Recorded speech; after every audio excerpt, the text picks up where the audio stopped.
Good evening, everybody. Good evening. Thank you. Thank you to all those attending the Development Control meeting this evening and to those who are watching this meeting live via our YouTube channel. To those who are present with us this evening, I would just like to run through some brief housekeeping rules with you. Please could we ask you to use hand sanitizer when entering and exiting the room this evening, and you will find hand sanitizers located within the room should you require to use these during the meeting. We ask that face coverings are worn when moving around the room and are only removed when you are seated or standing to talk on an item. Please also remember to follow the social distancing guidelines in place. We are operating a one-way system in the room this evening, and you will see signs on the doors to assist you. We are not expecting any test fire drills this evening, so should you hear a fire alarm, please make your way out of the room and down the stairs where officers will assist you to the evacuation location. This is across the road outside the Star Hotel. Anybody requiring help in the event of an evacuation, please make yourself known and the relevant assistance will be provided. Please could I ask that all mobile phones are either switched off or put onto silent mode. The order of presentations this evening for each application will be as follows. Planning Officer presentation, followed by any technical questions from members. Agents, applicants and supporters with any technical questions from members. Objectors and interested parties with any technical questions from members. Parish Council representatives and ward councillors with any technical questions from members, followed by committee debate and decision. Those designated speakers, when called forward to speak, please make your way to the dais where the chairman will inform you of your length of time you have to speak. Members, I will remind you that should you wish to speak this evening, please raise your hand and wait for myself or the chairman to acknowledge you, and your name will be added to those wishing to speak. When called to speak, you will then be required to press the button on your microphone in front of you. When voting this evening, members, your name will be called and you will be asked for your vote. Chairman, I will just undertake a roll call of members present, please. Councillor Anderson. Present. Councillor Bird. Councillor Fairhead. Councillor Flaxman-Taylor. Councillor Freeman. Councillor Lorne. Councillor Hammond. Councillor Mogford. Councillor Myers. Councillor Wainwright. Councillor Williamson. Chairman, I can confirm we have apologies from Councillor B. Wright and Councillor T. Wright this evening. Officers present in the meeting this evening, we have David Gleeson, Dean Mims, Robert Parkinson, Chris Green, George Boland, Jill Smith, Caroline Watling, Christina Webb and Sammy Winsall. And thank you, Chairman. We can continue with the agenda. Thank you, Sammy. We've done apologies for absence, so we move to item number 2. Have we any declarations of interest, please?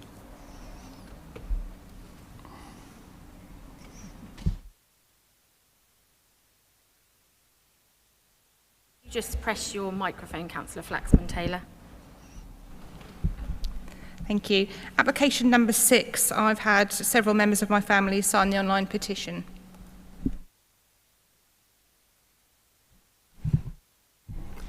Yeah, item 9, obviously we know Councillor Grant in his capacity as a councillor.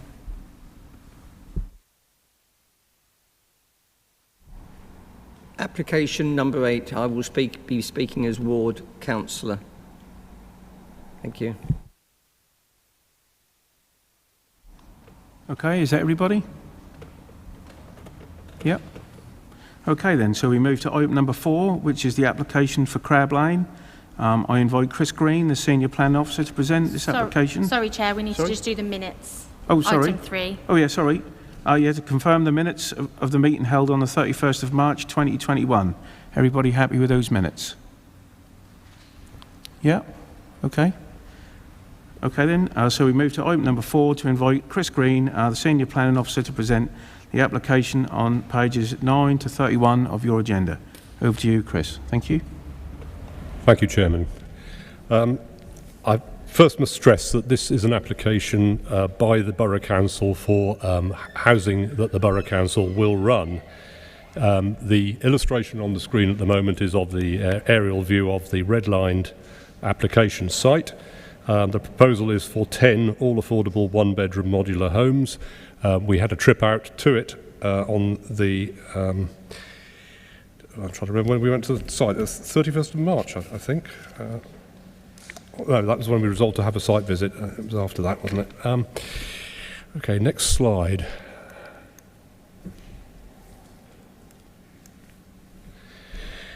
This illustration has been added into the presentation from the last time. It shows the full extent of the Green Mile with the red line site illustrated. The Green Mile being a local term used by people who live nearby to reference the large area of open green space that runs along the side of Crab Lane. I've calculated the total area of that to represent nearly 1 hectare, 9,089 square metres, and the red-lined area of the application site to be 2,940 square metres. But I've also calculated the total footprint of the buildings and car parks that stand upon it, and they are 844 square metres, or roughly 10% of the total. So we've seen these slides before. This is the overall site plan and a more detailed plan that shows the distance between the properties and Crab Lane itself, them being built fairly hard up towards it, but with sufficient setback to achieve vision displays. I've also added in a couple of additional slides from before. I don't know if anyone can see them. It's not terribly obvious, but the matter of position of external lighting and electric vehicle charging points are now illustrated on the plan, with an EV point at Bay 13 on the other site.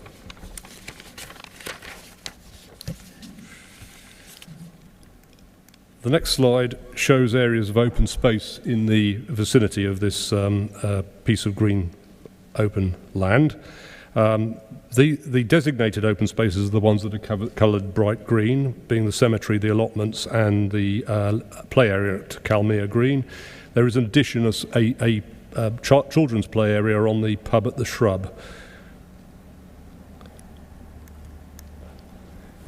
Moving on, we have on the site plan an intention to build over a couple of footpaths which will require a stopping up agreement to be achieved, and members may also recall that when previously presented I mentioned the fact that a traffic regulation order has been asked for by County Highways to add no waiting lines along the entire length of Crab Lane in between the ones that already exist at the corners, and they wanted us to promote, is the word they used, that before occupation.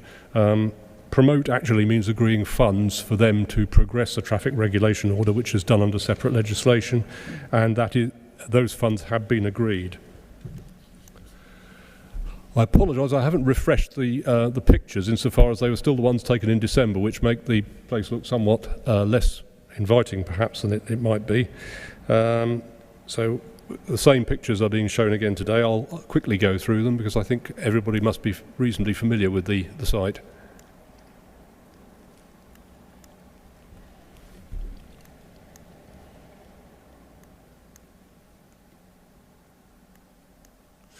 On to the proposal drawings.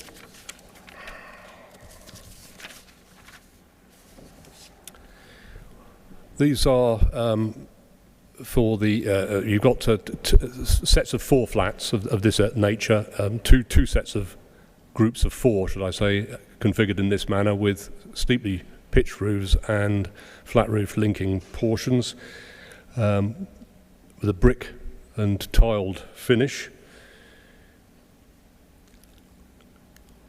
And then you've got two flats above and below one another as a single block with an external staircase.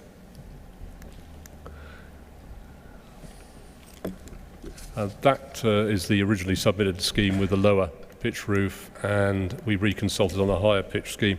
I have to say the reconsultation information is all in the report. Insofar as the responses we received, we didn't receive anything that was specifically related to the changed aesthetic.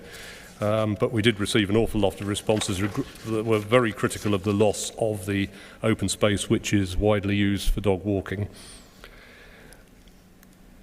I've included again this slide that shows the shadow ground to give you some sort of idea as to how these relate as bits of built environment in relation to other built environment. In other words, what you see there is the buildings in the area with all the extraneous detail of highways, etc., taken out, so you can see the sort of relationship in terms of spaces. I've left in my key points slide. I'll say that with regard to amenity and separation, the figures are actually quite good in planning terms. The distances are considered to be acceptable. The loss of the green space, I think I've already dealt with that with the additional slide, just saying that in reality it only represents 10% of the total.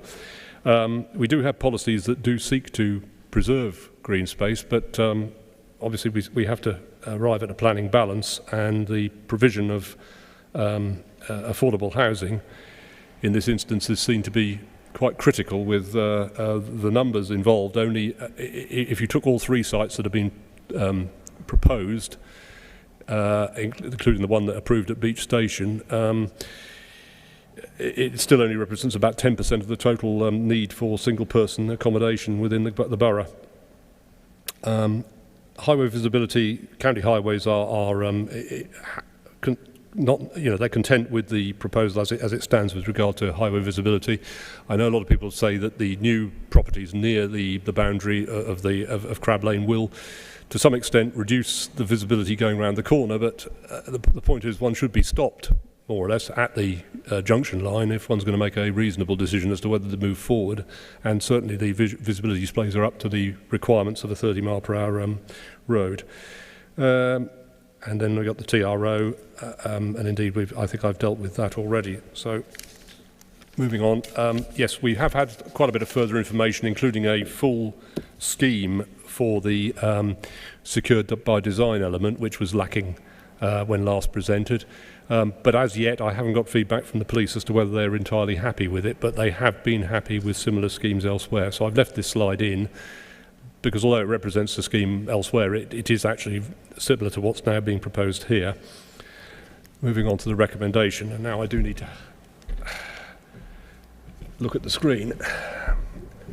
So we have a recommendation for approval subject to habitat mitigation payments being made, and an agreement to secure Chris, apologies. Could you just make sure you speak into the microphone, because we just can't hear you? Sorry. I'm trying to look at the screen at the same time. And for securing affordable housing by means of an agreement. Timing and compliance conditions. I've stated that we've already had landscape details and oh dear. and ecology compliance. Passive EV provision has been provided for, but what hasn't been provided for is further details of external lighting and how that would be satisfactory both from the point of view of lighting levels for the police and to ensure that it doesn't do harm to ecology. So that still needs to be agreed, but at least we know the positions of things. So we've got the TRO, a condition for that to be in progress, which, as I say, it already is. Condition to reflect police comments when they're received back with regard to designing out crime, unexpected contamination condition, informative notes, which we'd normally put on about timing of works and air quality during construction, and a construction management site plan. Landscaping has been reviewed by the county ecologist and found satisfactory. We would still want to apply a condition to finally agree matters related to noise transmission, because the buildings are built very close to the road, and so there is some worry about low frequency sound. But it's not beyond the wit of man to actually build a building that is capable of resisting low frequency sound, so it can be complied with by condition. I know some information has been provided to our environmental health team, but I haven't had response back on that yet, so I can't report anything. So at the moment, a condition is still required. And a car parking management plan. The reason for this is that the car parking that is being provided is over provision with regard to the county standards. There's 18 spaces provided over the scheme, and the theoretical need is 12.5, 10 for each single bedroom flat, plus a percentage for visitor parking, and that percentage happens to work out to 2.5. So that leaves 5.5 spaces to be allocated or to be used by others. The fear is that if we allow it to become a free-for-all, it could create problems. So it does need some sort of management, but because we will be managing the properties into the future, applying a condition means that effectively we've got to comply with our own conditions, so that shouldn't be too difficult to secure. And that concludes my presentation on that particular site. Thank you, Chair. Thank you, Chris. Any members got any technical questions, please? Councillor Williamson?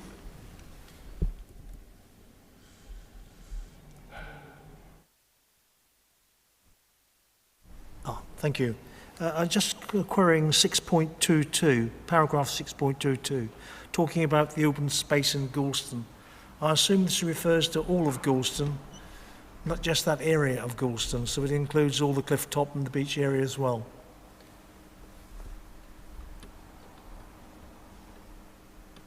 It's the county assessment.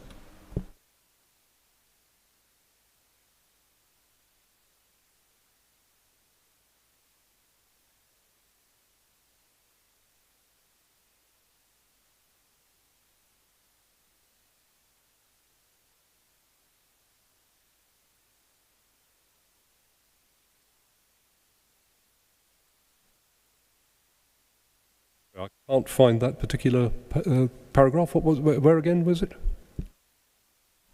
6.22.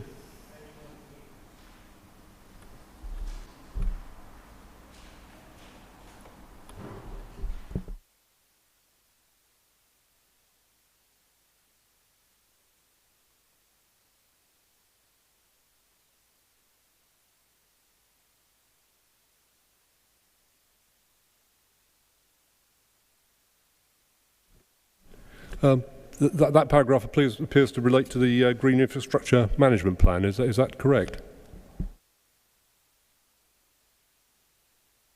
It refers to the amount of open space within Goulston.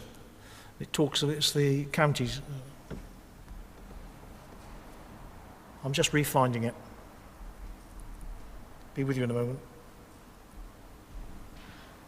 Chris, it says, furthermore, the Norfolk County Council Green Infrastructure Management Plan, page 27 to 31, and the Great Yarmouth Borough Council Open Space Study 2013 shows that the Goulston area has ready access to large areas of green space.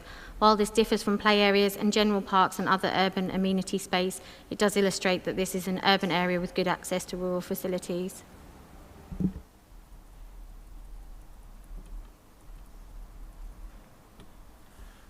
The point I'm making, Chairman, is the fact that I think this refers to all of Goulston, not the Claydon ward or the area around Crab Lane.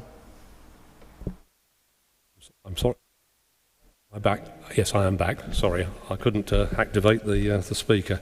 The open space study, which is the one I was looking at, shows Great Yarmouth and Goulston areas as having higher than having a certain amount of public open space in terms of hectares per a kilometre squared or whatever. I couldn't necessarily give you assurance that it doesn't include things like beaches, but I don't think it does. I think it's just public open space, including recreation grounds and such like, cemeteries and other things that are designated as public open space. That's my understanding. I'm sorry, I got confused about the Green Infrastructure Management Plan. That's a completely different thing. That's an ecological management plan, which refers to wildlife corridors and whether things are considered to be wildlife corridors or not. Something I did want to check out when we were looking at this. Because if it was seen as a linking corridor between the cemetery and the allotments, it would have some great significance. And the ecologist said, no, it's not particularly significant because it's got nothing planted in it. Just the point I'm making, Mr. Chairman, is the fact that this refers to the application, but it talks about the whole of Goulston. That's the point I'm making. Great, thank you. Any other technical questions? Councillor Hammond? Yes, thank you, Chair.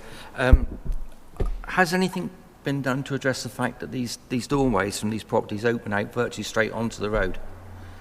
I mean, that was a concern when we had the site meeting about this, whereby if someone was exiting one of the ground floor properties with a pram or pushchair, wheelchair, someone on the footpath may have to step into the road to avoid them, and that could cause someone getting run over. The layout hasn't been altered from the one you saw, no. It still goes onto the highway, yeah. Okay, thank you. But at least onto the footway next to the highway. Thank you. Any other technical questions, please? No? Okay then, so we move, now I call upon Chris Stammers, the applicant's agent, to come forward, please.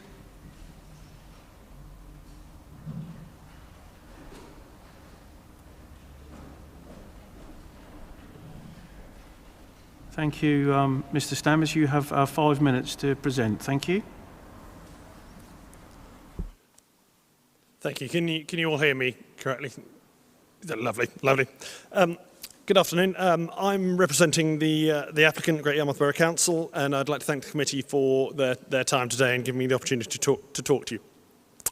Your officers provided a comprehensive overview at the previous committee and again an update on proceedings this evening, and I won't repeat these, but I'd like to address some of the key issues in relation to the proposals and hopefully address some of your specific concerns. I think it's worth reiterating the objective of the project is to address an overriding and pressing need to provide high quality accommodation in Great Yarmouth. The need's particularly great for one-bedroom accommodation for single people and childless couples.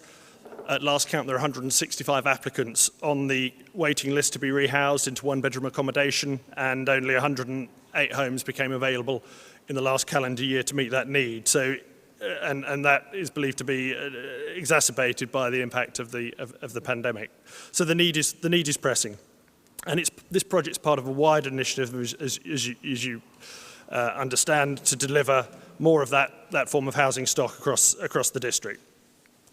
All of the homes will be available within the council's housing revenue account and let at affordable rents. And as such, great care has been taken to adopt a holistic building design approach that focuses on the quality of the scheme environment, the external appearance, the internal livability of the dwellings, and to make sure they contribute positively to their surroundings.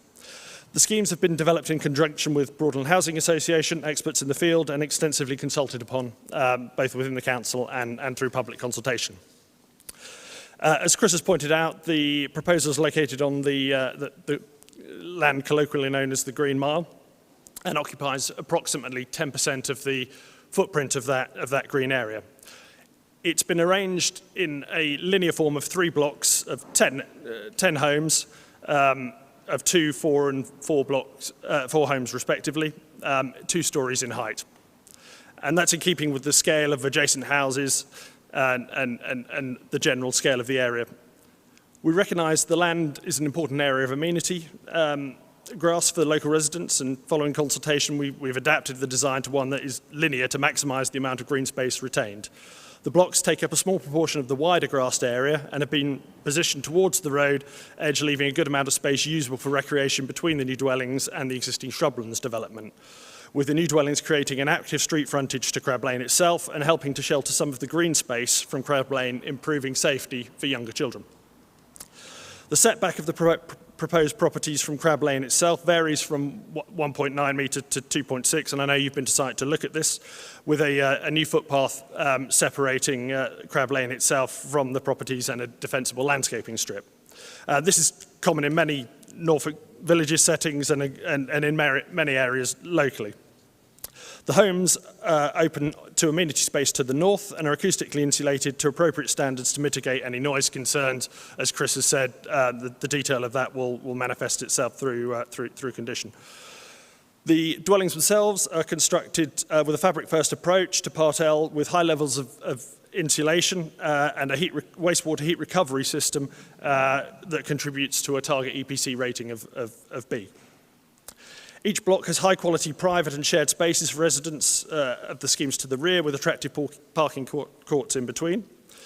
We've addressed the wider parking issues facing nearby residents, as many raised concerns during public consultation about the overall lack of parking in the area, and as Chris said, over-provided by approximately 6 spaces to allow a benefit to the existing residents.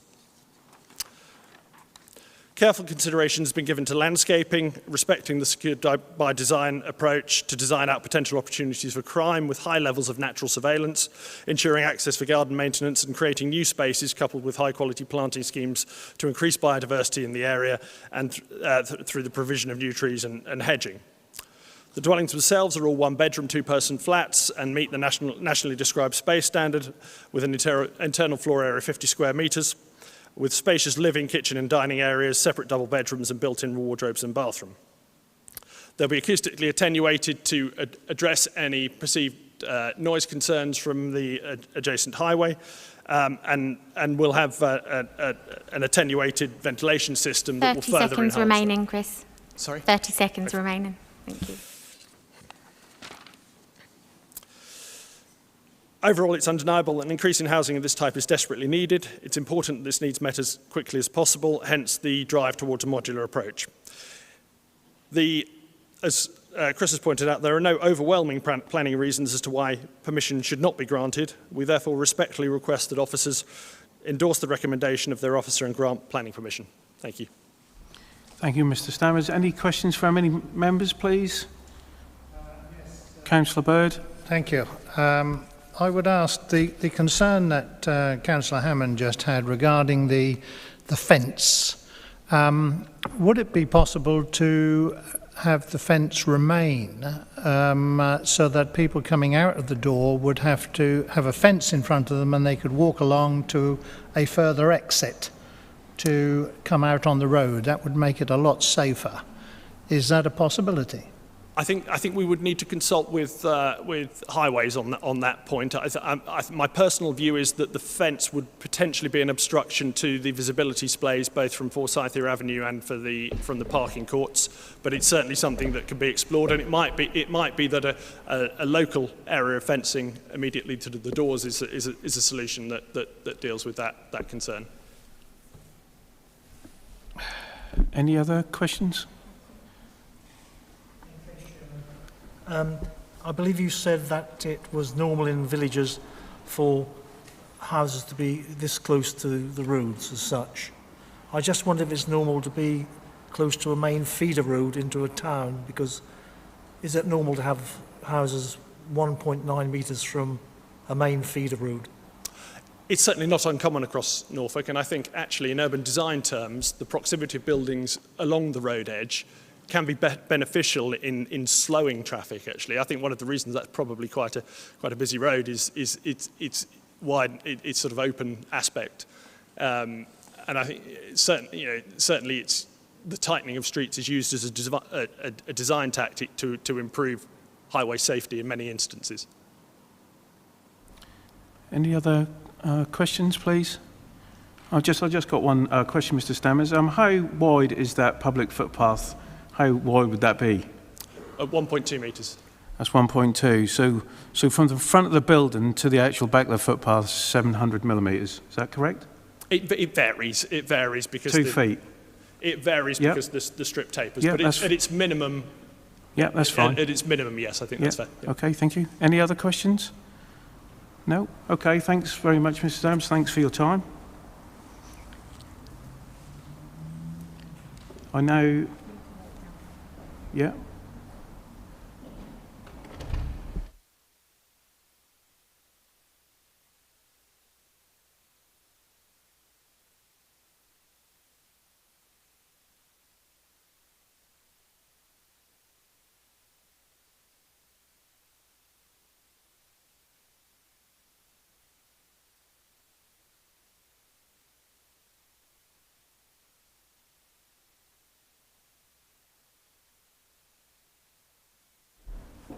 Okay, thank you. I now call upon our ward councillor, Robert Price, please, to come forward.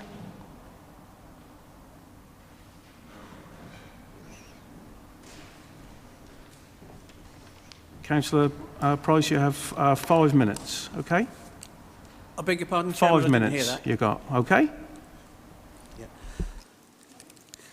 Thank you very much, Chairman, for allowing me to address the committee as ward councillor newly elected for the Claydon ward.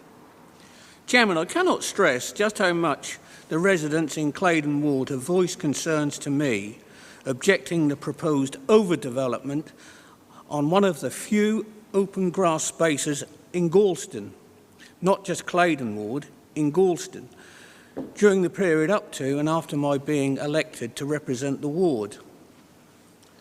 The residents, to a man and woman, are adamant that this is an overdevelopment in the wrong place, taking a valuable community asset that is much so needed by the residents of all ages. If this goes ahead, they will lose a place to relax, to spend leisure time with their children and families, meet up with friends, or, as has been alluded to previously, just take the dog for a walk. Chairman, you must remember some of these people around here are elderly. They can't walk half a mile, 3/4 of a mile to walk their dog. They've got to do it in the locality where they live. So this is a very serious loss of an amenity space. Looking at the plans in detail, it indicates to me and a lot of other people that this is an overcrowded development on a very restricted space that contributes to the dangers of getting onto a busy road, both traffic-wise and pedestrian-wise, which serves the parishes of Galston and Bradwell. Anyone who lives in the locality or uses that road knows just how busy that road is. They know just how fast cars travel despite speed limits, and they know that when the buses go down, there is a wind drag of considerable force. As I just have said, the traffic passes within feet of the houses, making the footpaths and entries unsafe and dangerous to both householders and the passing public. And we've just heard, Chairman, that the width is somewhere around about, in my language, 6 foot. Now, for a bus to come past a house with somebody coming out of a door with 6 foot of that and then the wind drag, that is a potential danger situation which is unthinkable.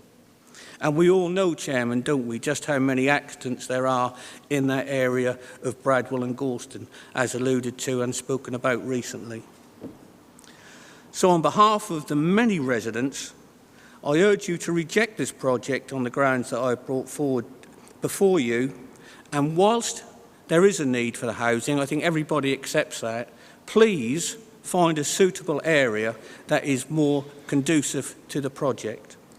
Thank you, Chairman. That concludes my speak. Thank you, Councillor Price. Any questions from any councillors? No? No? Okay, thanks, Councillor Price, for your time and input. So we now move to the committee debate and the decision. It's over to you and what councillors think. Councillor Wainwright.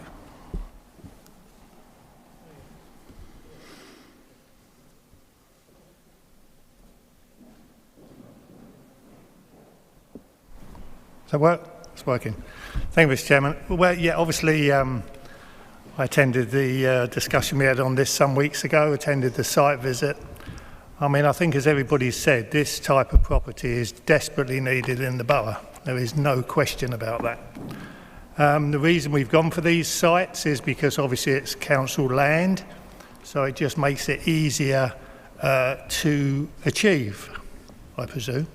We haven't got to go and buy the land to put the module units on, but that is a busy road, and it's been alluded to that it's very close. The front doors will be very close to the road. It's just the wrong place. It's just the wrong place. As I say, you know, I just think officers should go back and look at alternative sites. We need these properties, but this is just the wrong place to put them. I mean, you know, we owe it to residents to build them good quality accommodation, which hopefully this would be. But we just don't want to plonk them in sites that are completely wrong. You know, they deserve better than that. And I just hope that the officers can go back and look for alternative sites, because I would recommend that we refuse this application. I think it's in the wrong place. I think it's overdevelopment. It's just wrong. But as I say, I would move that we refuse this application and ask the officers to relook at sites within the borough And the borough does go from Winterton to Hopton. You know, there's a lot of land, and there's a lot of land that we own, and basically I'm sure that they could come up with some alternative sites. Not necessarily in Great Yarmouth, perhaps in some of the northern parishes. Thank you, Mr. Chairman. Thank you, Councillor Wainwright. Any other councillors wish to speak? Councillor Hammond. We had Councillor Chairman. Councillor Myers had his hand up. Oh, sorry, Councillor Myers. Sorry. Thank you, Chair. Yeah, my concern is with the close proximity to the road, what it is in the summertime, people will naturally open their windows. Not only are you going to get a noise issue, but being so close to the road, and it is a busy road, as Councillor Wainwright has said, there's going to be a degree of air pollution going in there, and being that close, there's not going to be, in my view, I'm not an expert, there's not going to be an opportunity for that pollution, especially with traffic queuing behind buses that are stopped with their engines running, to dissipate sufficiently to actually not ingress into the properties themselves, especially during summertime when they've got the windows open. Thank you. Councillor Hammond. Yes, Chair. I mean, a few months ago, we refused a property on Pound Lane, which was on green space for overdevelopment and out of keeping. And I find this one on Crab Lane to be no different. It's totally too close to the road, totally overdeveloped.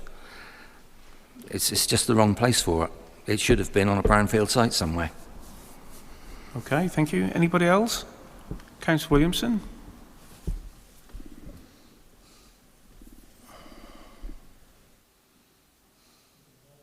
Thank you. Thanks, Chairman. Yes, I have the same feeling as Councillor Wainwright. These houses are desperately needed. We all agree that. Unfortunately, when I was looking at the details presented to us, this road, Crab Lane, is classified in the report as a C road, third category road. Anyone who lives in the Bradwell, Borough Castle, Belton area and travels into Goulston will well know this is the main route into the Sixth Form College, into the centre of Goulston. It's also in the report, it mentions in the report that an alternative route has gone Milford Way through the Beacon Park.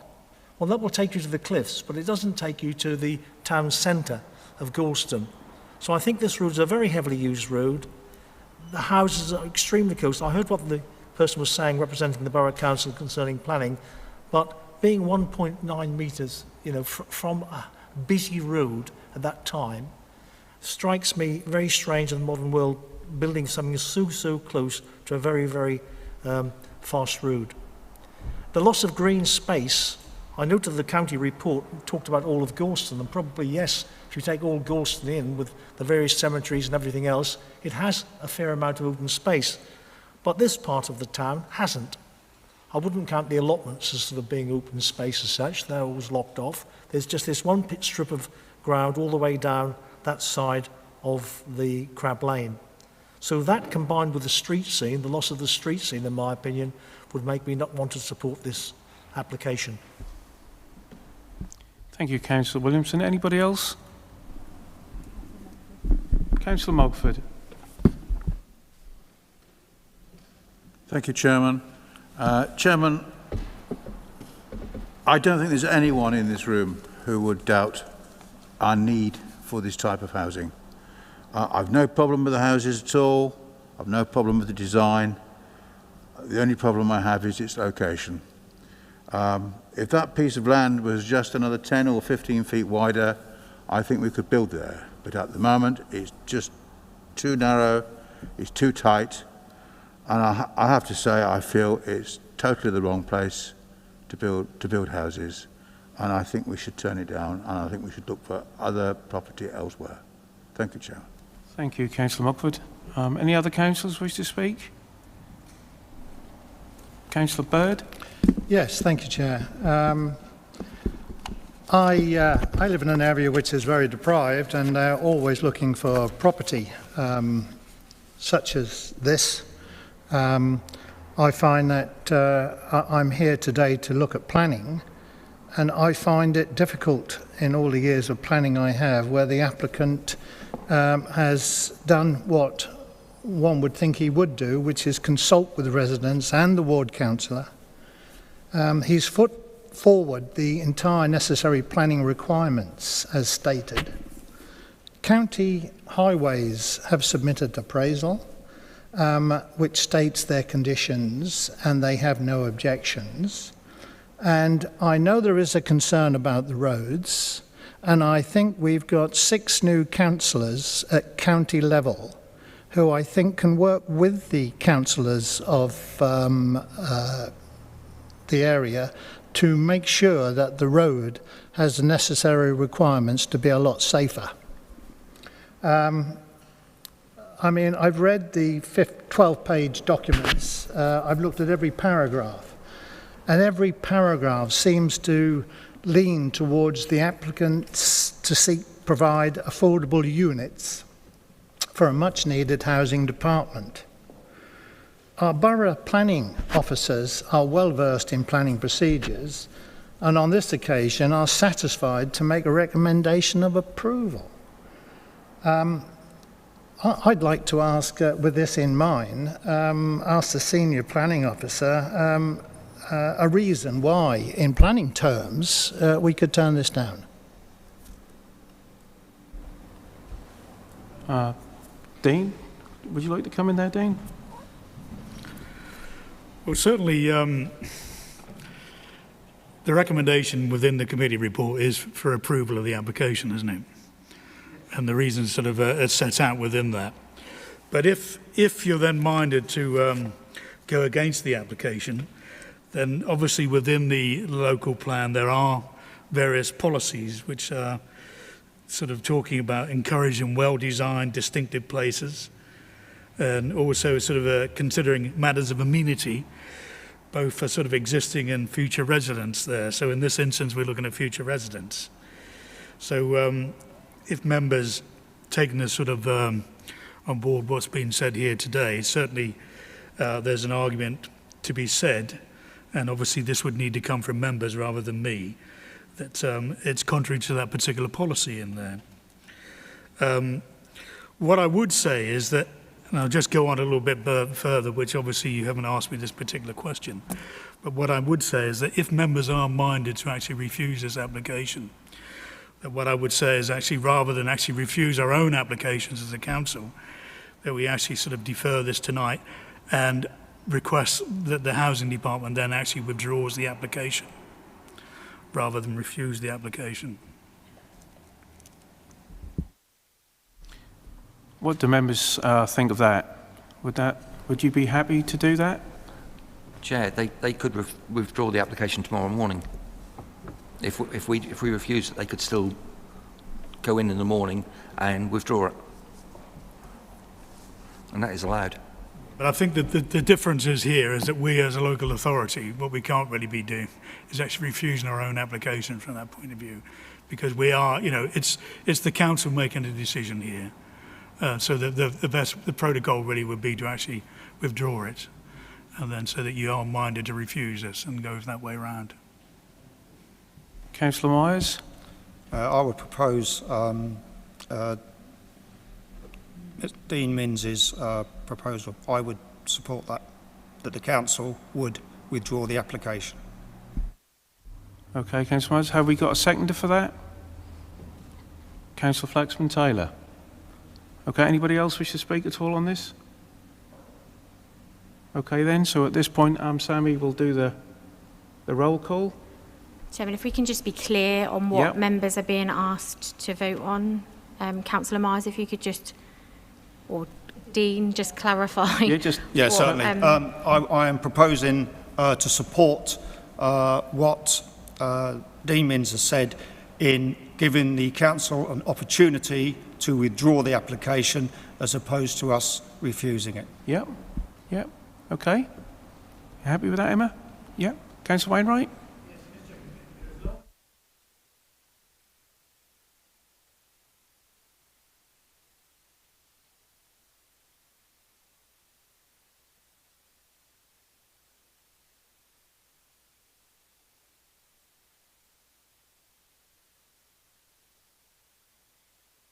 Councillor Wainwright, sorry, they can't hear you.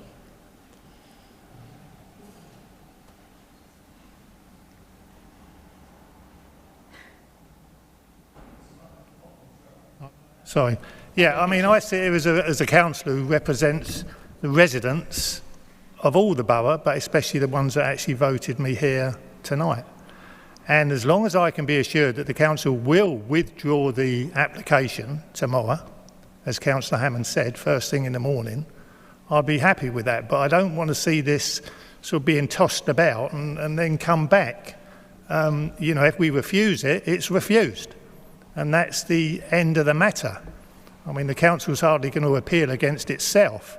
So, I understand that the council, why can't the council turn down one of its own applications? I mean, you know, that's what we're here for, basically, to make decisions. I just find it a bit strange that we're in that position. I mean, if it was left to me, I would refuse it, point blank, and look for alternative sites. Okay, Councillor Wainwright. So, Dean, can you reassure us then that will be withdrawn? If you can't, then I think we should do the other option. I think I can give that assurance that would be sort of withdrawn. Sorry, I think I can give that reassurance there. But the alternative is to that. We then say it's contrary to policy CS9 and what have you, as I sort of mentioned earlier to it.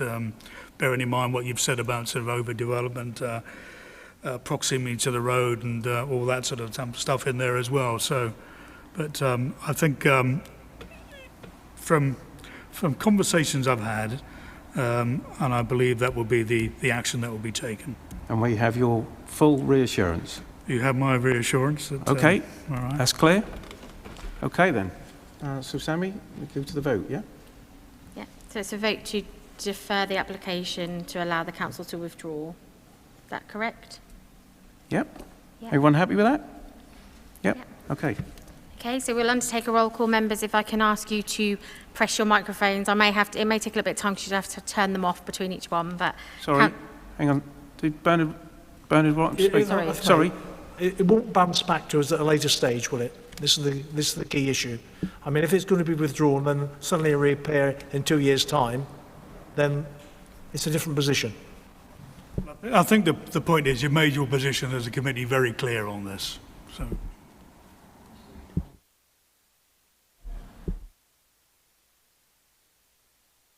Mr. Chairman, as the committee could change next week, I think we should vote to refuse, and then as refused and done with, and then if the council will withdraw it tomorrow, no paperwork is issued for refusal, because Dean won't issue any paperwork saying it's refused, and it can be pulled then. And that is perfectly allowed within plan and law. Okay then, so what does the committee think? Do the committee think that we should completely just refuse it outright? So I just would like acceptable, so it is for members to decide.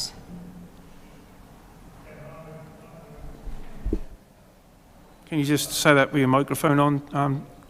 Just so I move to refuse the application, as I said about 15 minutes ago. Okay. Refuse the application. Yep. Have we a seconder for that, please? Councillor Hammond. Okay. So we'll do a roll call now to refuse the application. Is that just goes off? Okay.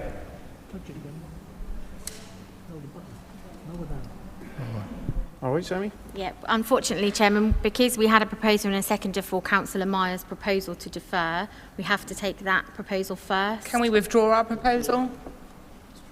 Yeah, I'd be very happy to withdraw the proposal if we're going to move to refuse. Okay. Thank you. Yeah. Okay then. Okay, so we've had a proposer and a seconder to refuse the application. So this is a vote for refusal of the application. Councillor Anderson. For. Councillor Bird. Sorry, I didn't catch that, Councillor Bird. Against. Thank you. Councillor Fairhead. Sorry. Members, if I can just remind you, you'll need to just switch your microphones on, please. Councillor Flaxman-Taylor. For. Thank you. Councillor Freeman. For. Councillor Lawn. For. Councillor Hammond. Councillor Mogford. For. Councillor Myers. For. Councillor Wainwright. Councillor Williamson. For. Thank you, Chairman. That is refused. Thank you. We now move to item number 5, which is Great Northern Close, Great Yarmouth. I invite Chris Green, Senior Planning Officer, to present the application on pages 32 to 50 of your agenda. Over to you, Chris. Thank you. Thank you very much. Chair, if you just let me spool through to the next report so that I can find it quickly when I need to.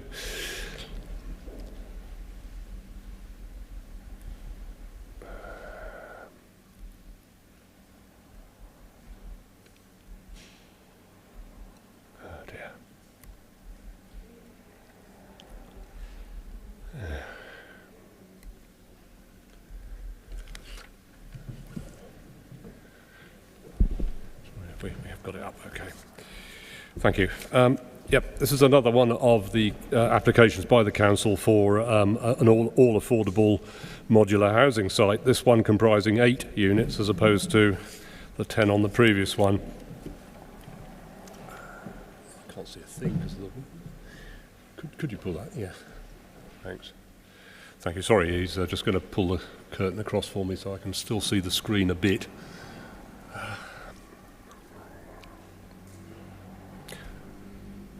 I've redlined the overall aerial view and left switched on the area of prime holiday accommodation in pink.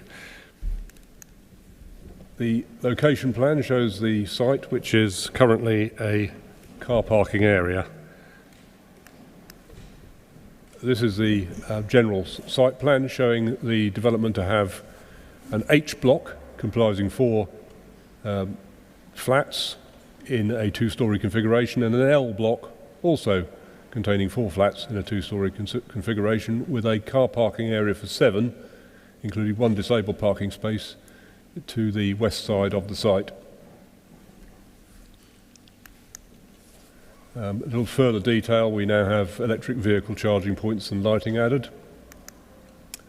So moving on to the photographs, we did have a members' site visit there on the same day as the one at Crab Lane, and so I think members have probably got a very clear view as to the layout of the place.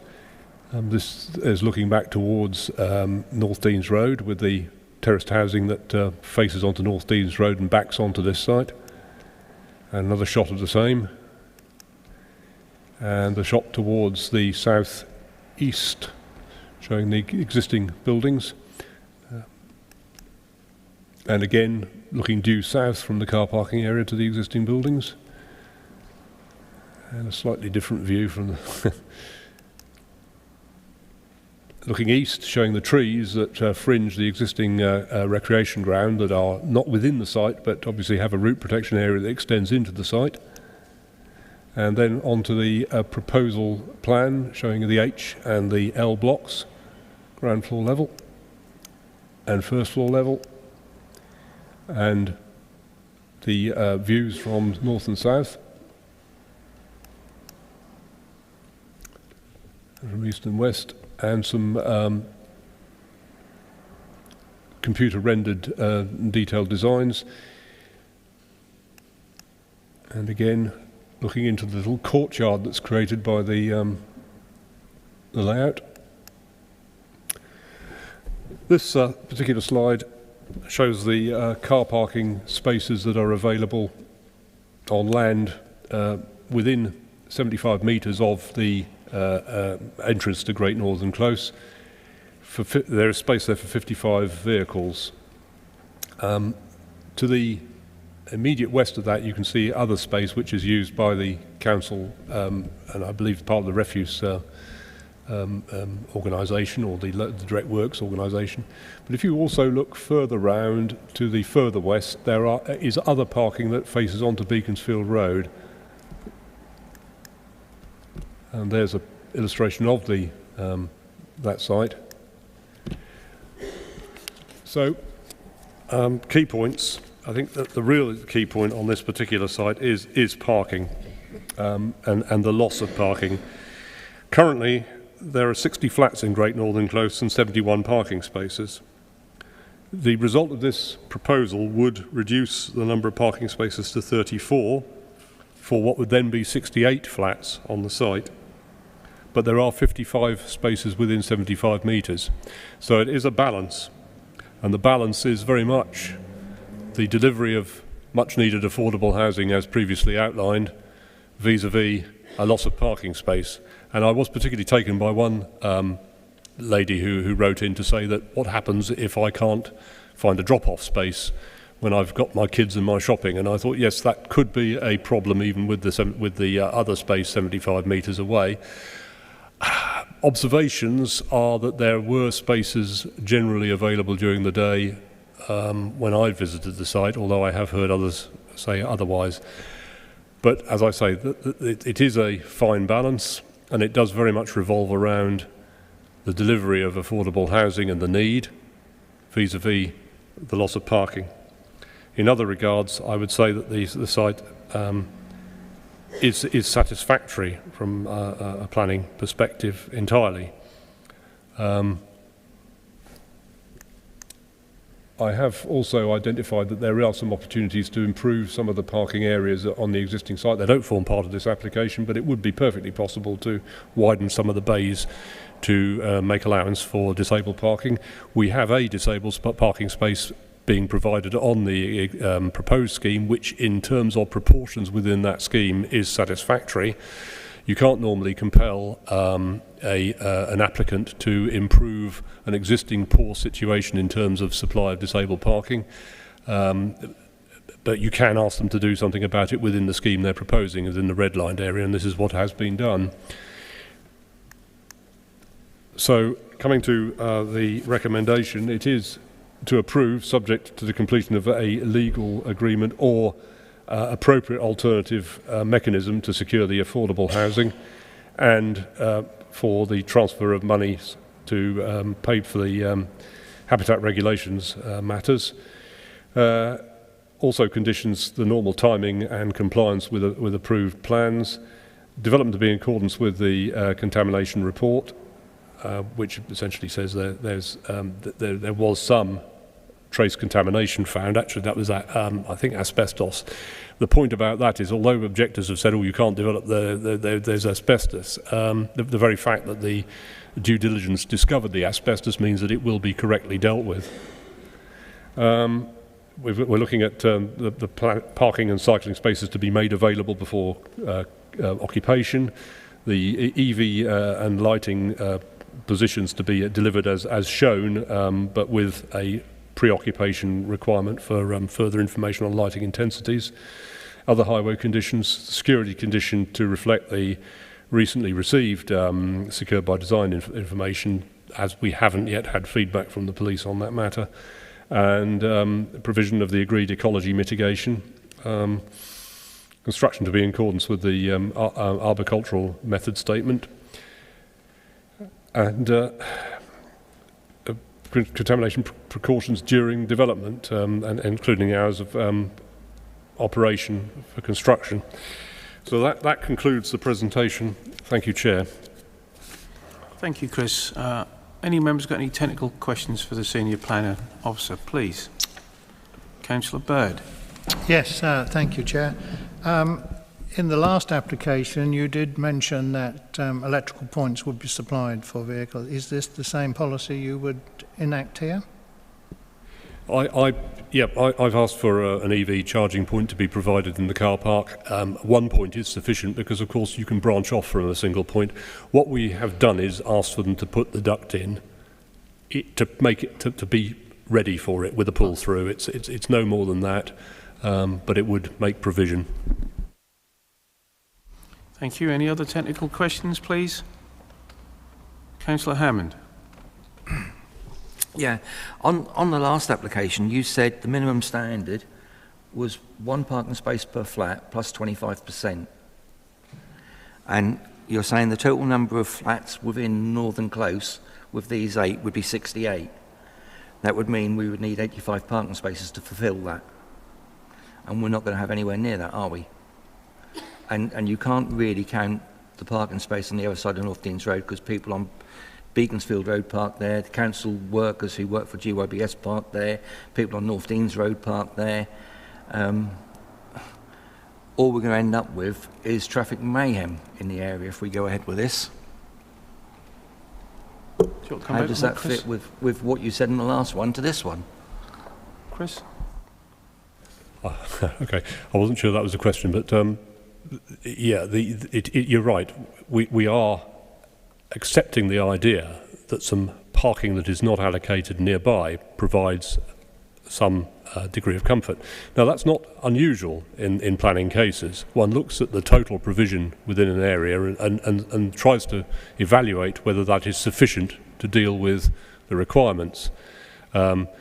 You're right, there's county parking standards, and it does fall short of those. But county highways have not objected because they too have identified that there is other parking in the area, as indeed one might expect them to. Thank you. Councillor Williamson.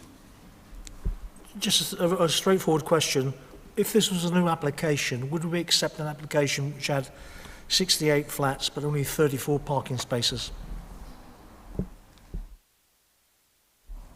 Again, I think I'd answer that question by saying that we might do in certain circumstances, depending upon the quantum of parking available in the area. Thank you. Any other technical questions? No? Okay, thanks. So we now move to call Chris Stammer again, please.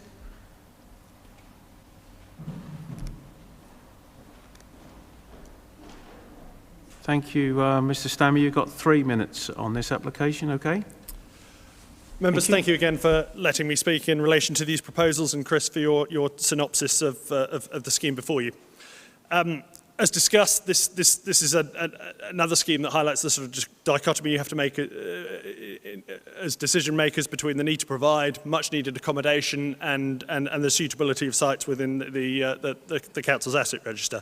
The site itself is currently an underutilised tenant overflow car park situated at the edge of an existing council-owned and managed housing area.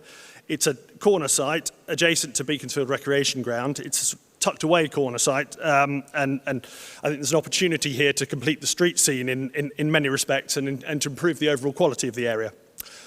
The application, as we've heard, is for 8 one-bedroom flats, again to the same quality and standards as proposed on the Crab Lane development, with a parking court of 7 spaces to the front. And the aim is to create a high-quality streetscape that fills the gap created by the car park and improves the quality of the overall environment. And within the development itself, there's a courtyard arrangement that provides dedicated amenity and security for those future residents. Ground floor homes have been designed to be accessible to wheelchair users and those of limited mobility, and include level access showers with a bath for those at first floor. And all ground floor flats have their own private entrance.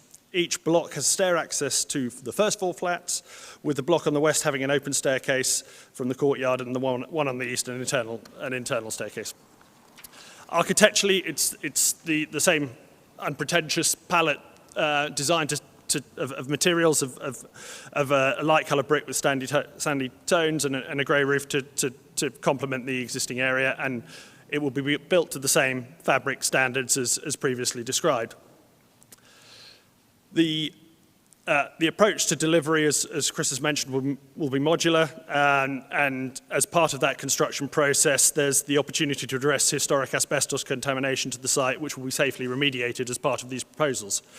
The scheme has had considerable consultation publicly and with the council, including the conservation design team, that's resulted in the configuration that you see before you. The concerns about parking have been noted in relation to the perceived impacts of reducing the number of spaces immediately adjacent to the flats. However, as you've heard from your officer, this approach is deemed acceptable to highways, as the majority of displaced vehicles will be those currently using the existing tenant-only car park in an unauthorised manner. So, for example, the sports pitches on Sunday morning when they're used by wider members of the public, and the use by maintenance vehicles, which can be displaced elsewhere under the council's control.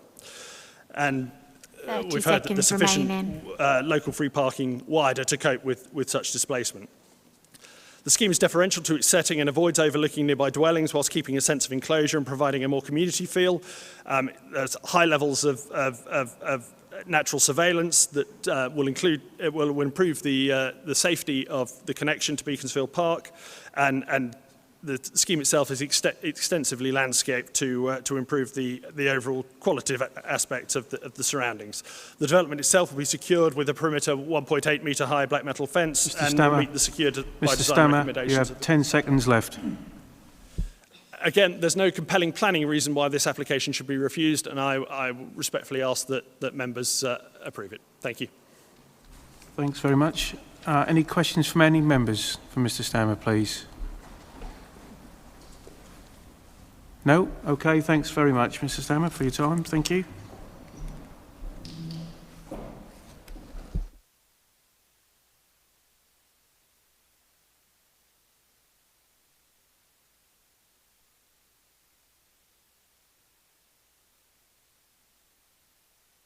Thank you. I now call upon Councillor Waters-Bunn, please.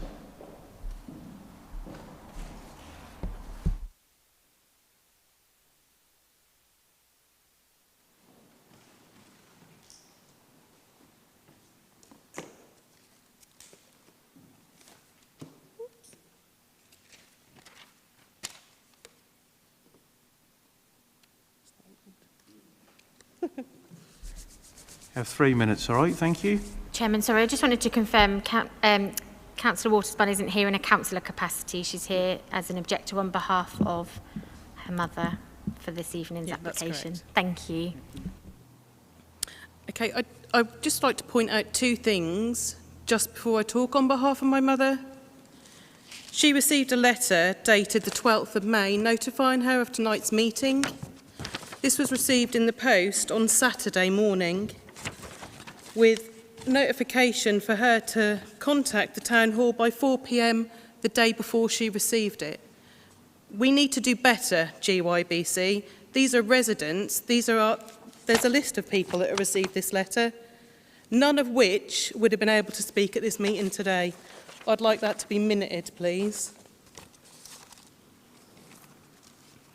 The second point I'd also like to make is prior to the previous meeting, I was notified by GYBC that the item had been pulled from the agenda from the meeting on the 31st of March.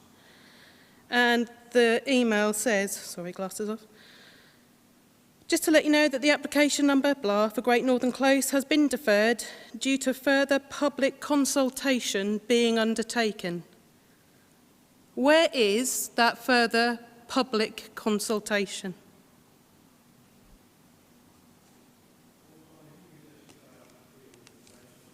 Thank you.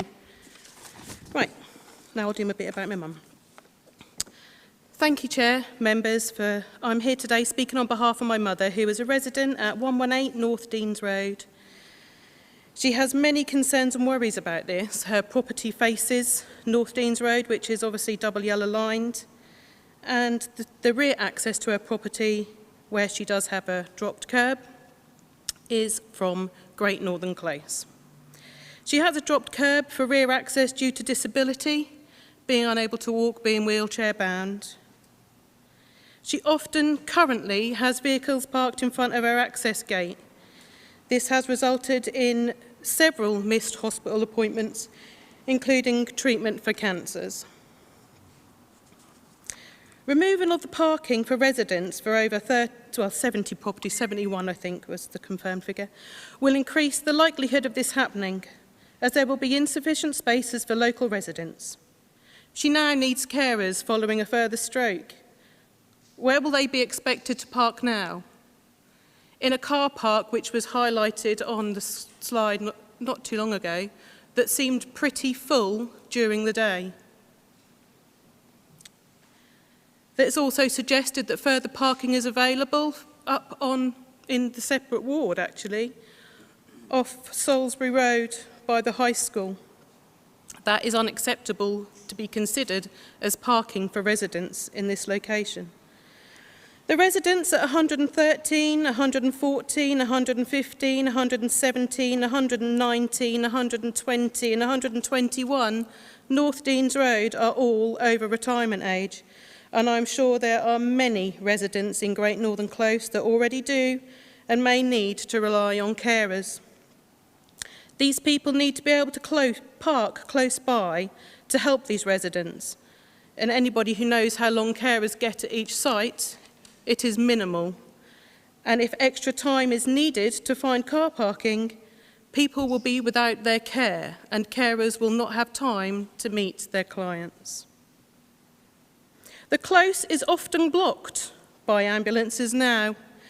With more cars forced out of the car park, they will park on both sides of the road, probably upon the curb, causing a total obstruction and blocking vehicles in, so people being unable to get to work. 30 seconds remaining, please. What, did that not include the first bit about the points that should have been sorted? This is already a problem with ambulances. It's a problem with police cars. There's also the parking survey that was carried out, and we have GYN workmen, 5 vans of which were parked on the estate at one time, all of which I have photos of, which I can happily supply you. The gardeners also need to attend site. When they attend, there tends to be 3 of their vehicles with trailers. You have 10 seconds now left, Ms. Pauls. Thank you, Chair. How much thought has really been given to the residents in this area regarding this development? I strongly oppose this proposal and hope that my fellow members do so also. Thank you. Is there any questions from any members? From Paula Watsman, please. No? Okay, thank you very much. Thank you. I now call Councillor Jade Martin, please.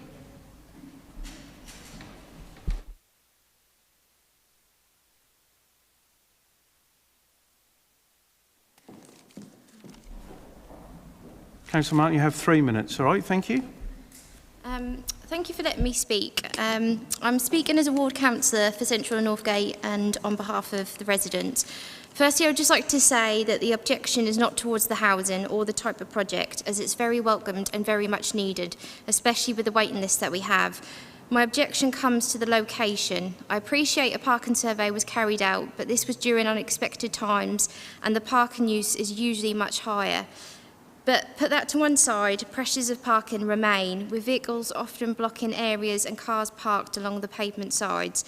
I've tried my best to engage with the residents on this, but I hope you can appreciate that due to COVID restrictions and people feeling unsafe to receive visitors, this has been very difficult, as not everyone has access to online resources.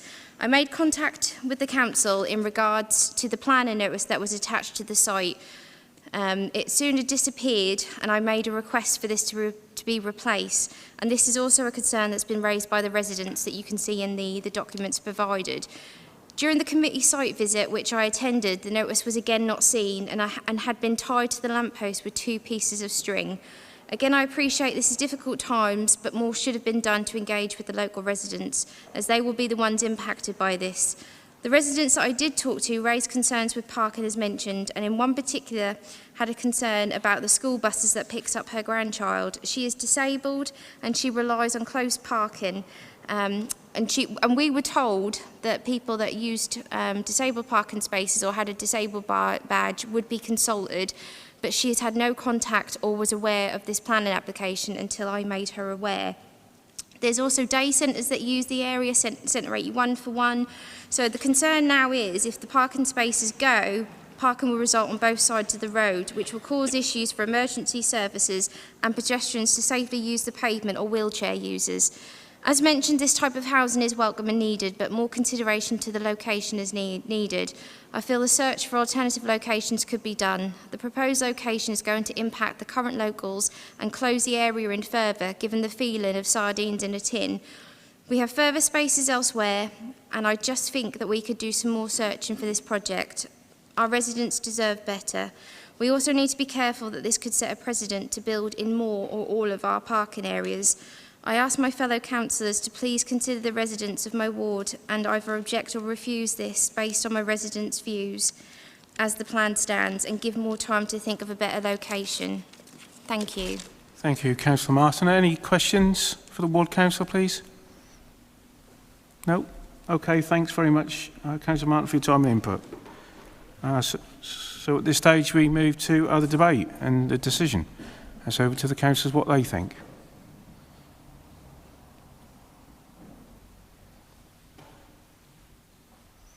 No one? Yeah. Councillor Wainwright.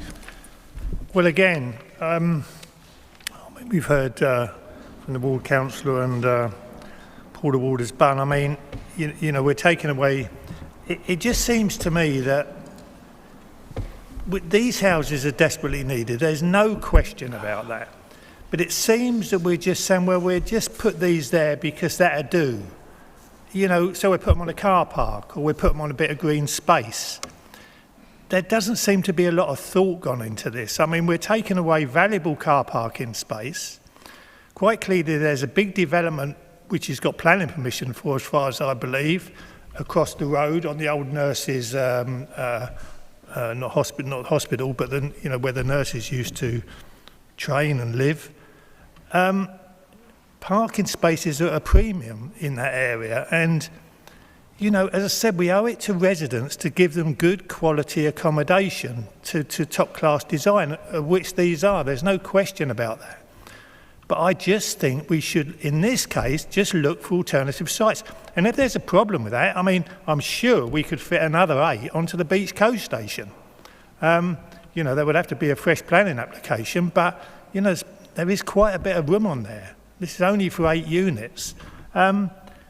And I'm sure that they could design those into what we've already approved.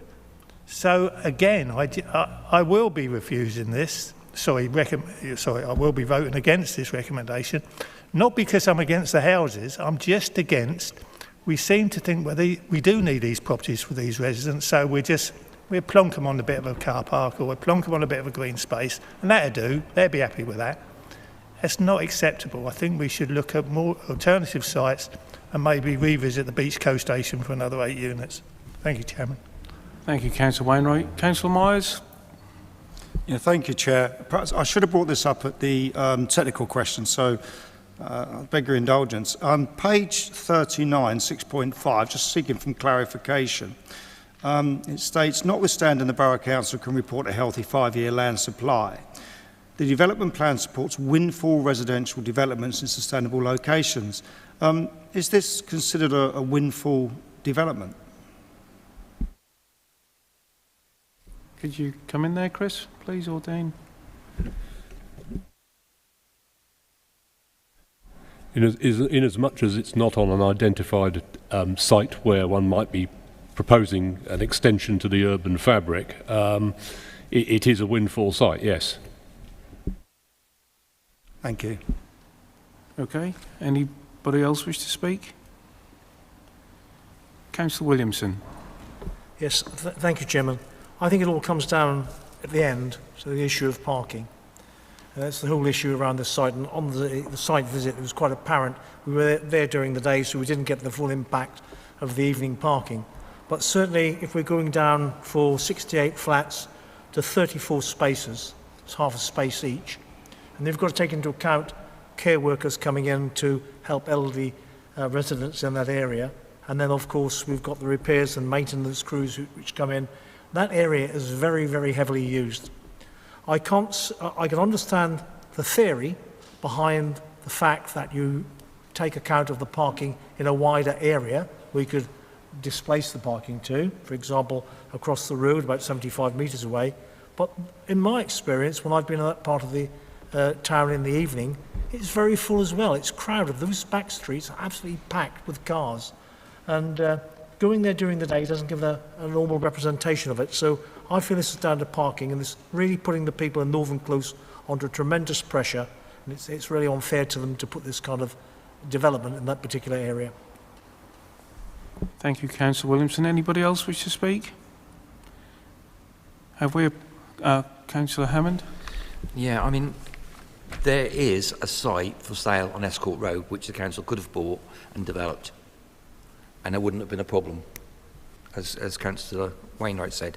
There are brownfield sites within the area, even Beach Coast Station, and we've been asked to give up a car park which residents use constantly for a development which I just don't see how we can, in all good conscience, support.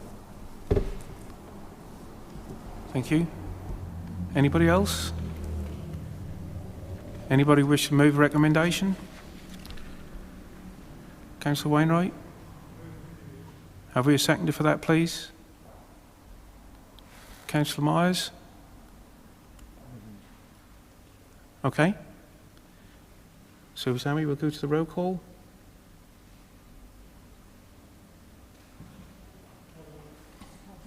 Can you set out really what the reason for refusal if you're going to go down that route, please? And an overdevelopment. And less of amenity, yeah. Do members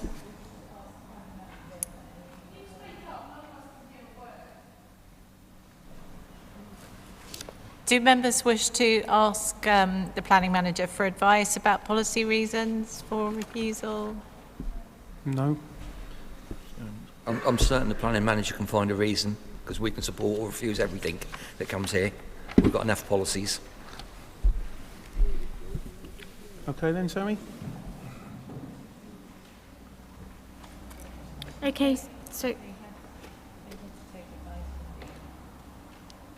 you were happy to proceed without the advice? Are you clear? Can we have the reasons? Yes, we're happy, I think. Everybody happy with that? It was loss of amenity and overdevelopment. Well, I think the chairman made the point. It was loss of amenity, loss of car parking space. And an overdevelopment.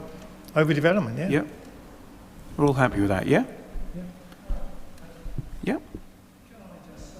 Can you use your microphone, Councillor Bird, please? Microphone, Councillor Bird. Hi. Yes, thank you. I'm trying to get my head around this. Are we saying that in future, any social housing that come before us, we've got to make sure they've got the parking facilities? Is that where we're going with this one? Because I find this meeting, in terms of planning, quite complicated. Okay. Everybody else happy with that? Anyone else wish to say anything else?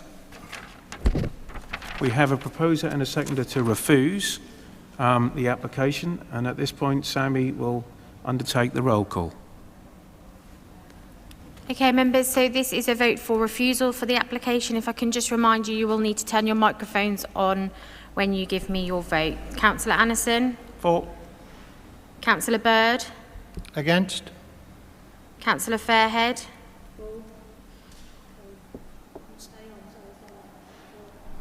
Just to confirm, that was Councillor Fairhead was for. Councillor Flaxman-Taylor? For. Councillor Freeman? For. Councillor Lawn? For. Councillor Hammond? Councillor Mogford? For. Councillor Myers? For. Councillor Wainwright? Just to confirm, that was Councillor Wainwright for. Councillor Williamson? For. Thank you. Chairman, I can confirm that application is refused. Thank you. We now move to item number 6, which is the Lingrove Academy, Lingrove and Galston. And this is with George Boland, Planning Officer, to present pages 51 to 70 of your agenda. Over to you, George. Thank you. Thank you, Chair. Yep. Right, okay, so the application before you is for Lingrove Academy. The application is to vary condition 3 of a previous approval, 06/05/0582/F, to reduce the height of the lighting poles from 15 metres to 10 metres and replace the previous approved bulbs with new LED bulbs. Lingrove Academy sits within a plot surrounded by residential properties. The site is made up of predominantly school buildings, concrete tennis court and an all-weather pitch, with the remainder of the land being playing fields and car parking. Fully surrounding the site is residential properties on all boundaries. The application to be varied was granted approval at appeal on the 3rd of November 2006. A copy of the appeal decision attached to the appendix on pages 61 of your reports. The floodlighting has since been operational as per the approved lighting specification at that time. Since commencing the use of the all-weather pitch, it has supported the school with its educational needs, but has also supported the wider community in giving an all-year-round all-weather pitch to be used. Lingrove Academy undertook testing during May 2020 in replacing the current bulbs for more energy-efficient LED bulbs. These being used within the current setup in relation to the pole heights and angles of the floodlight units caused spillage of the light to exceed boundary of the school and into nearby residential properties. This prompted a complaint to the Borough Council, and since the testing in May 2020, the school has ceased the use of the floodlights until the current plan and application is resolved.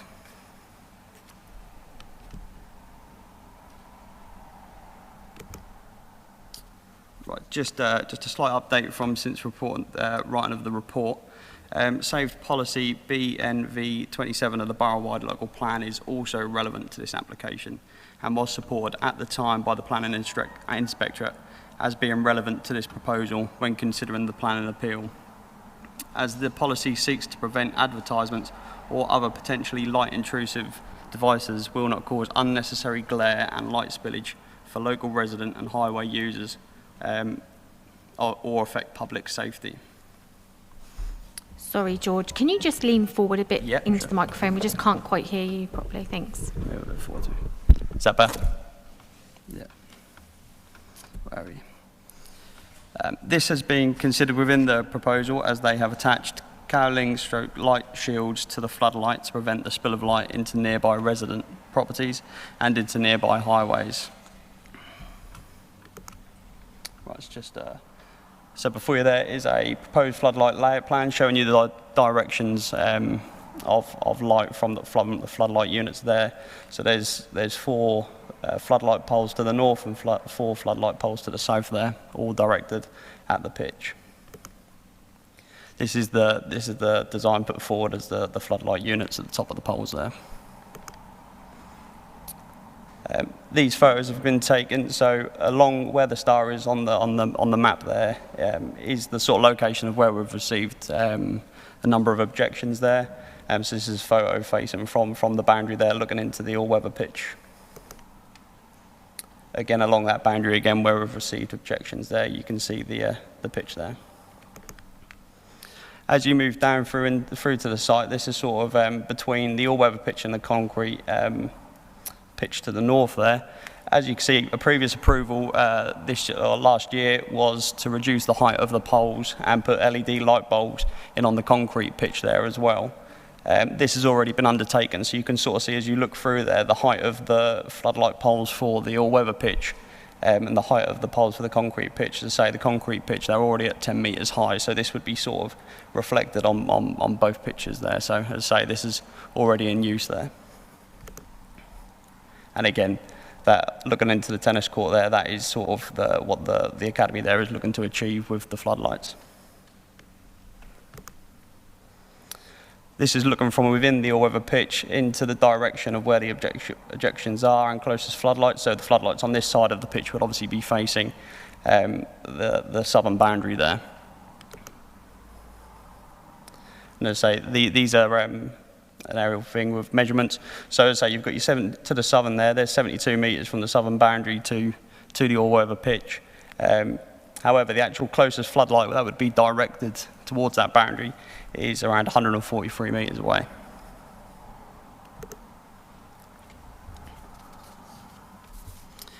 Statutory consultees consulted with Parish Council, North County Highways and Environmental Health. No objections were received from these consultees there. The policies considered against this, the proposal here is Core Strategy Policy CS15, providing and protecting community assets and green infrastructure. Remaining borough-wide local plan EDC3, redevelopment of school buildings. BNV 27, laser and high-intensity light projection systems, as mentioned in the previous slide there. Other material considerations here, the following policies from the emerging local plan part 2 final draft should also be noted. We've got A1 amenity and C1 community facilities there, all detailed within your reports. And paragraphs 51 to 55 and section 8 promoting healthy and safe communities of the National Plan and Policy Framework. Public comments received. 5 objections have been received from residents close to Lingrove Academy. They are summarised as the spill of light and glare into nearby properties, floodlit pitch encourage longer use and increased noise late at night, effects on bats in the local vicinity, health issues associated with bright lights. There have been many support letters received by the Borough Council In response to a social media campaign in the 2 weeks immediately prior to the meeting, the local planning authority has received approximately 400 additional representations of further support. Although it must be noted these are predominantly from groups who had previously used the pitch before lockdown and who are keen to use the pitches again beyond sunset. They are summarised as provided much needed facilities for the local and wider community. Closest facility to this standard within the borough is at Flegborough High School. More energy efficient and improvement to current lighting. Right, moving on to sort of the assessment part there. So neighbouring amenities, the application is to vary condition 3 of the planning permission consent as suggested, in reducing the lighting poles from 15 metres to 10 metres and replacing the bulbs with energy efficient LED bulbs. The lighting scheme provided shows that the light will be directed downwards onto the pitch and the amount of light falling outside of the pitch will be an average of 20 metres from the pitch boundaries. By comparison, the previous scheme included overspill of 13 metres. The nearest facing floodlights to the properties to the south of the pitch is located 143 metres away and to the north 150 metres, so overspill will not reach the neighbouring residents. This will also be prevented further by the cowlings or light shields attached to the poles. This will help to sort of direct the light more downwards into the pitch there. The luminous flux levels of the current proposal when directed at the centre of the pitch is lower than the previous approval, with an average level of 96 to 140 compared to the previous 140 to 190 lux values. And around the perimeter of the pitch, the values are similar, which average out at about 190 to 290 lux levels, which is consistent as these areas are closer to the floodlights. The reason that there is a further overspill is due to the lowering of the poles. However, there is only a proposed increase of 6 metres overspill, which is not considered to detrimentally harm the amenities of the nearby residents. The proposal is to match the existing scheme previously approved on the concrete tennis pitch. This has been in operation since the restrictions have been lifted, and considering this pitch is located closer to residents to the north than the all-weather pitch, the Borough Council and Lingrove Academy have not received any complaints with regards to the use of these LED bulbs. Lingrove Academy claims that over 900 community members make use of the multi-weather pitch, and since the cessation of the floodlights in May last year, the closest pitch with the same level facilities is Flegborough High School, which has caused issues for some of the regular visitors to Lingrove. Objections include the concern for the impact on bats in the area, but these are not considered to cause unacceptable harm. There may be a small area of increased light overspill from the pitch, but this does not reach the foraging routes around the perimeter of the school grounds. The lower height columns may even mean there is less vertical light pollution. So in conclusion there, the proposed site has current permission for floodlighting to the proposed all-weather pitch, which was allowed at appeal. The main reason for the objections to this application is due to the effects the proposal would cause on nearby residential amenities. The proposed lighting scheme provided has accommodated these concerns, and the light spill from the floodlights does not extend into the neighbouring properties on the boundary. It is possible that the main concerns from the neighbouring properties were raised due to the testing of the LED bulbs in the current setup before this amended proposal was put forward. That testing process found that the current approved setup could not use the more energy efficient bulbs on the existing 15-metre poles without causing unacceptable impacts, and the scheme was duly amended in the proposed scheme considered in this application. The application site provides a much needed facility for the school and wider community and already benefits from floodlighting under a different scheme. The proposed scheme is considered to not cause any more harm than what is currently allowed on the site, and with introduction of LED bulbs, it is a much more energy efficient option than what is currently being used. The application is therefore considered appropriate for the area and use as required. Whilst all objections have been taken into account, it's noted that the information supplied supporting the application provides proof that the residential amenities of nearby residents will not be detrimentally affected by the proposal, and the Environmental Health Officer has accepted the proposal too, subject to the same conditions around hours of use of the floodlights as already exist. The development as proposed is considered acceptable. It is therefore recommended for approval, subject to the use of conditions details at pages 58 and 59 of your reports, as the proposal will comply with the aims C and E of policy CS15 of the Great Yarmouth Local Plan Core Strategy, saved policies EDC3 and BMV27 of the Borough-wide Local Plan, and paragraphs 91 and 92 of the National Plan and Policy Framework, and is also consistent with the aims set out in the emergent policies of the final draft Local Plan Part 2. Thank you, Chair. Thank you, George, for your presentation. Any technical questions for the planning officer, please? No? Okay, thank you, George. I now call on Mr. Sean Watker, the objector, to come forward, please. Thank you, sir. You have 3 minutes. Thank you. Okay. We'll be disadvantaged by the new brighter LED lights, and I'm speaking on behalf of various neighbours that join the field. The luminaire quoted in Variation 3 breaches the original inspectorate conditions, which were put in place for good reason. During this brief presentation, I will recall key points on UK legislation, Public Health England, and the Seacon Lighting Report. And please note, even with the old lights, what were there, we were getting glare down our look. We couldn't walk properly, we couldn't cycle properly, we couldn't drive properly. And these are brighter lights. So the Variation 3 is rejected on the following. In particular, the Environmental Protection Act, with all known changes that came into force on the 30th of October 2020. That's the 30th of October 2020. And to act as a nuisance, it must do one of the following two things. It must be unreasonable and substantially interfere with the enjoyment of a home. So for us, we've been subject to these high-powered LEDs 7 days a week. That's no break. 7 days a week. The lights are in our living room, our bedrooms, and our garden. Injury to health, point 2, or likely to injure health. This means my spouse and other migraine sufferers could risk having migraines triggered by the high-powered LEDs. Public Health England supports this statement. In 2017, Sally Davis, and there's a quote here, "Some people seem to be very sensitive to light modulation, resulting in headaches, migraines, and less specific feelings of malaise."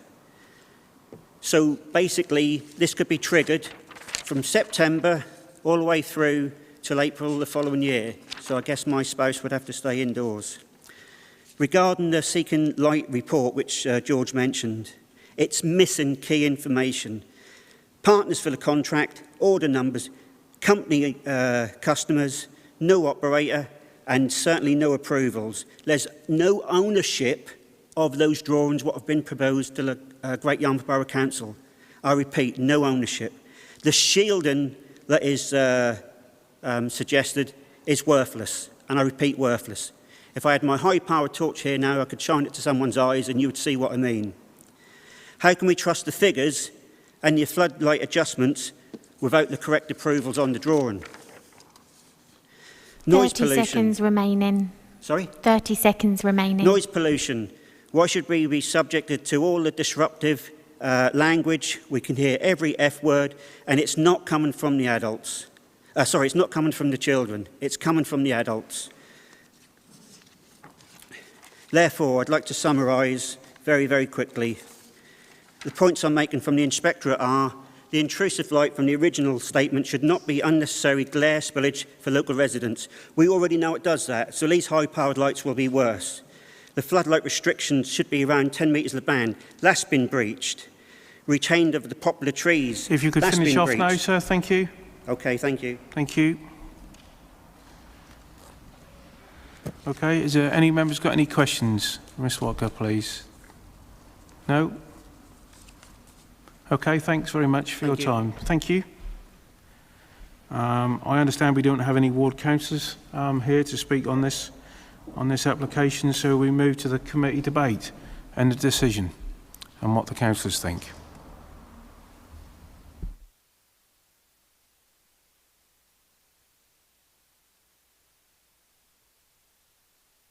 Councillor Wainwright.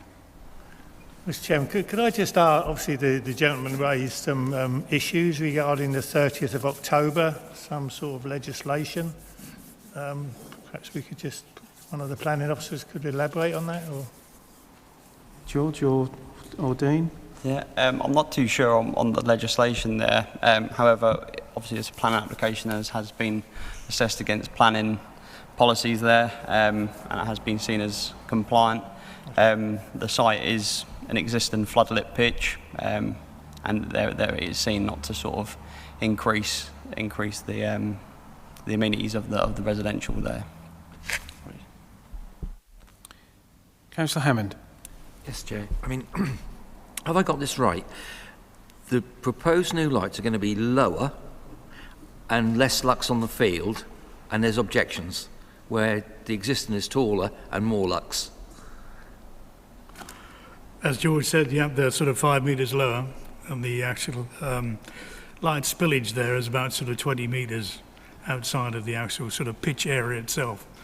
You also heard from George about the distance to the boundaries as well, where the properties are, which I believe was about 140 metres, was it, George? So this should improve it for the residents? It should improve it, yeah. Move to approve, officer. Yeah, and then in terms, obviously, about the swearing and all the rest of it there, it's an existing use on there, so, you know, all you're really looking at is actually these lights as opposed to the actual use of it again. Move to approve. Thank you. Councillor Myers. Second. Thank you, Chair. Yeah, I was actually looking at the Act with regards to lights of the 2020 Act that the gentleman introduced. So I'd just like some confirmation. It says to reduce the effect of glare beam angles, all lights should be below 70 degrees. And the second part is direct light downwards. If uplighting has to be used, then install shields, which are being done, and baffles, which are being done, above the light to reduce the amount of wasted uplight. So there's not going to be wasted uplight in so much as because there's baffles going in to do it. And are they going to be at the 70-degree mark? So I have to check the degrees there. However, they are directed at the pitch, so that would be more of a downward sort of angle there. Okay, thank you. Thank you, Councillor Myers. I second it.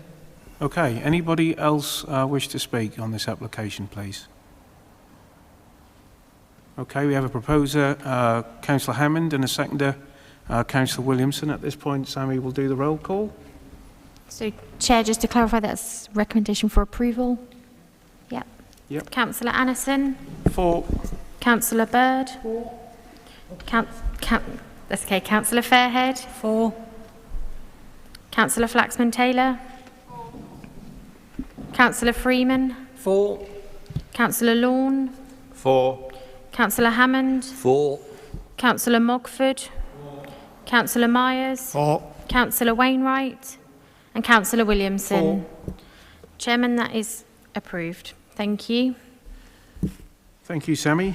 We now move to item number 7, which is Hall Farm, Hall Road, Morby. And that is with George Boland, Planning Officer, on pages 71 to 98 of your agenda. Over to you, George. Thank you. Thank you, Chair. Right, okay. Right, so the proposal is for Hall Farm, Hall Road, Morby. The proposal is to change the use of the land from an agricultural field to the storage of timber, wood fuel and firewood. The application was previously considered by the Development Control Committee on the 17th of March 2021. The vote was to defer the determination or to fully consider a late representation received on the 15th of March 2021. This report is the updated version of the report considered on the 17th of March and incorporates all the representations and officer responses to ensure the application can be considered. No further information has been received since the previous Development Control Committee. Therefore, no further public consultations have had to take place, and no further public or consultees' comments have been received. Okay. So, the application before you relates to the field to the south, Hall Farm, Hall Road, Morby. The use of land is in relation to the operations of Maple Tree Service, which operates its business that involves the important cutting, splitting, storage and distribution of firewood from the farm buildings directly to the north of the red line there. The application site is surrounded by a mix of uses with residential to the west at Hall Farmhouse. To the north is Paston Farm, which is an active farmyard. To the northeast is a cryogenics business at Morby Workshop, and further south from the workshop is a residential property, Hall Farm Cottage. Located 35 metres to the south of the proposal is the Board's authority area. The application has been subject to an objection from the Board's authority, which will be covered further on through the presentation, but is supplied in full attached as an appendix to your reports on page 16. As I say, the Board's authority area is like the sort of hashed area to the south there. So you may be aware, as I say, that the site was subject to 2 previous temporary approvals there for temporary use on the land located to the east of the blue line there. The current proposal is to shift the area of storage more central to the site, which is outlined in blue, which measures to an area of 1,756 square metres. The temporary permission relating to the area outlined in red expired on the 1st of December 2019. Since this time, the applicant has been working with the local planning authority to secure a scheme suitable for permanent permission. The current proposal is to regularise the use, which has already commenced due to the wood being relocated from the area of land to the east.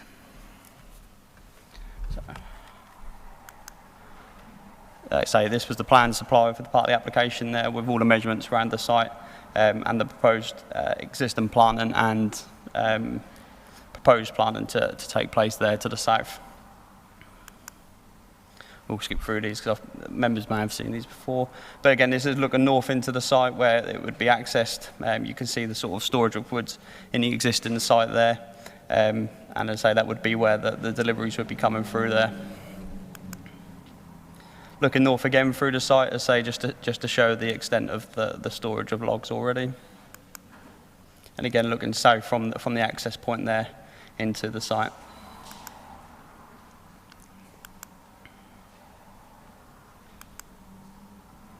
Okay, so just looking across the site, so this shows the existing planting that's already took place, and the screening that it's already sort of achieved to the east there.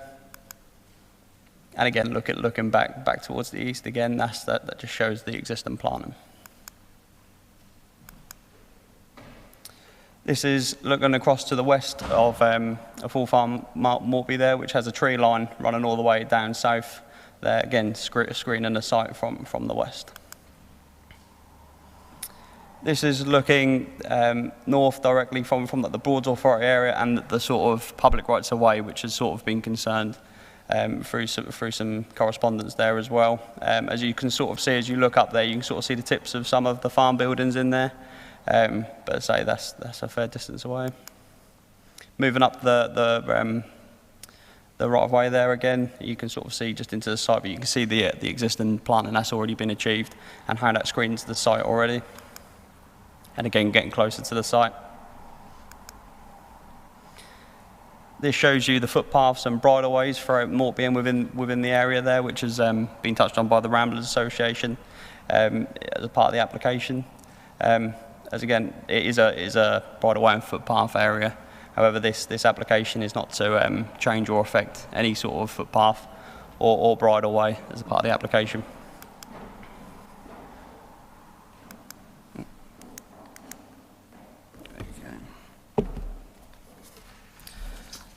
So statutory consultees consulted. We had the Board's authority objection appendix at page 92 of your reports there.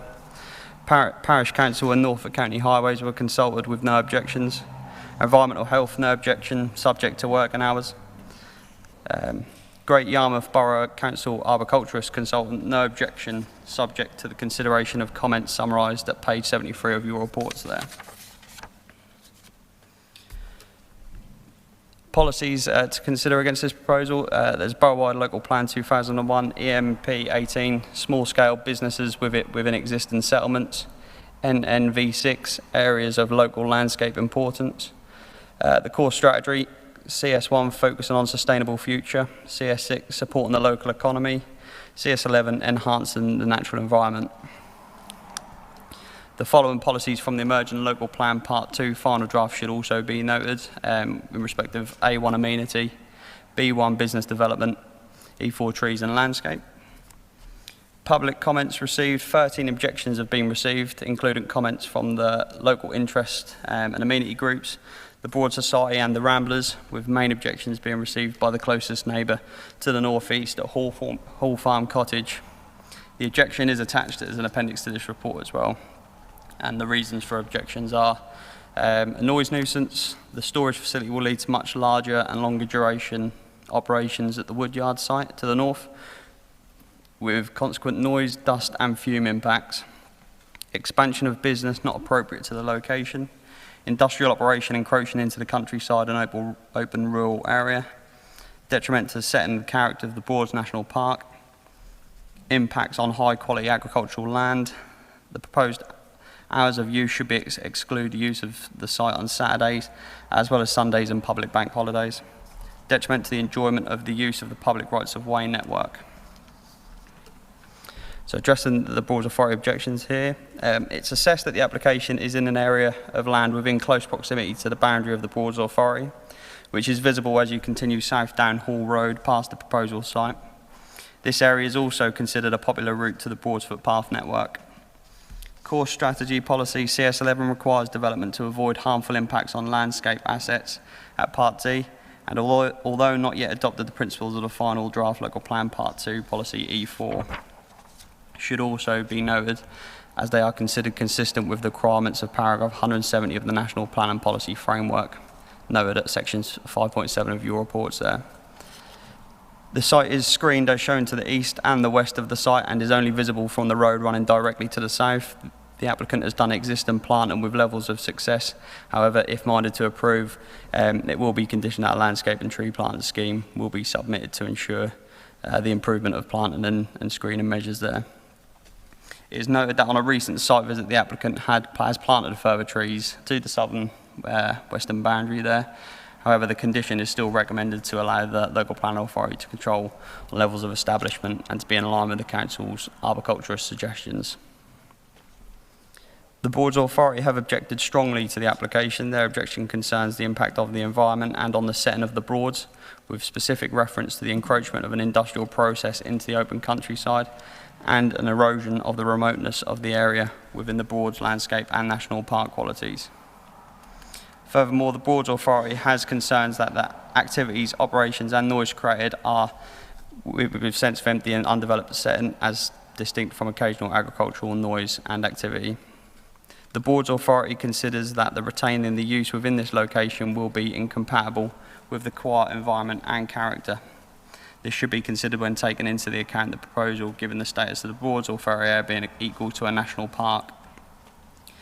When considering the landscape importance of the site, the location is also affected by both paragraphs 170, Part A and B, and paragraph 172 of the National Plan and Policy Framework, the aims of which should be applied to this site being on the boundary to the Broads Authority area.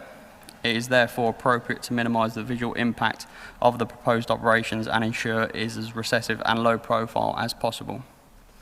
The open and unspoiled area to the south of Morpeth provides a complementary landscape or even a buffer to the Broads area, but it is noted that in some instances there has been encroachment which has eroded the setting of the Broads by the creep of industrial process into the open landscape, and this should be prevented from continuing unchecked.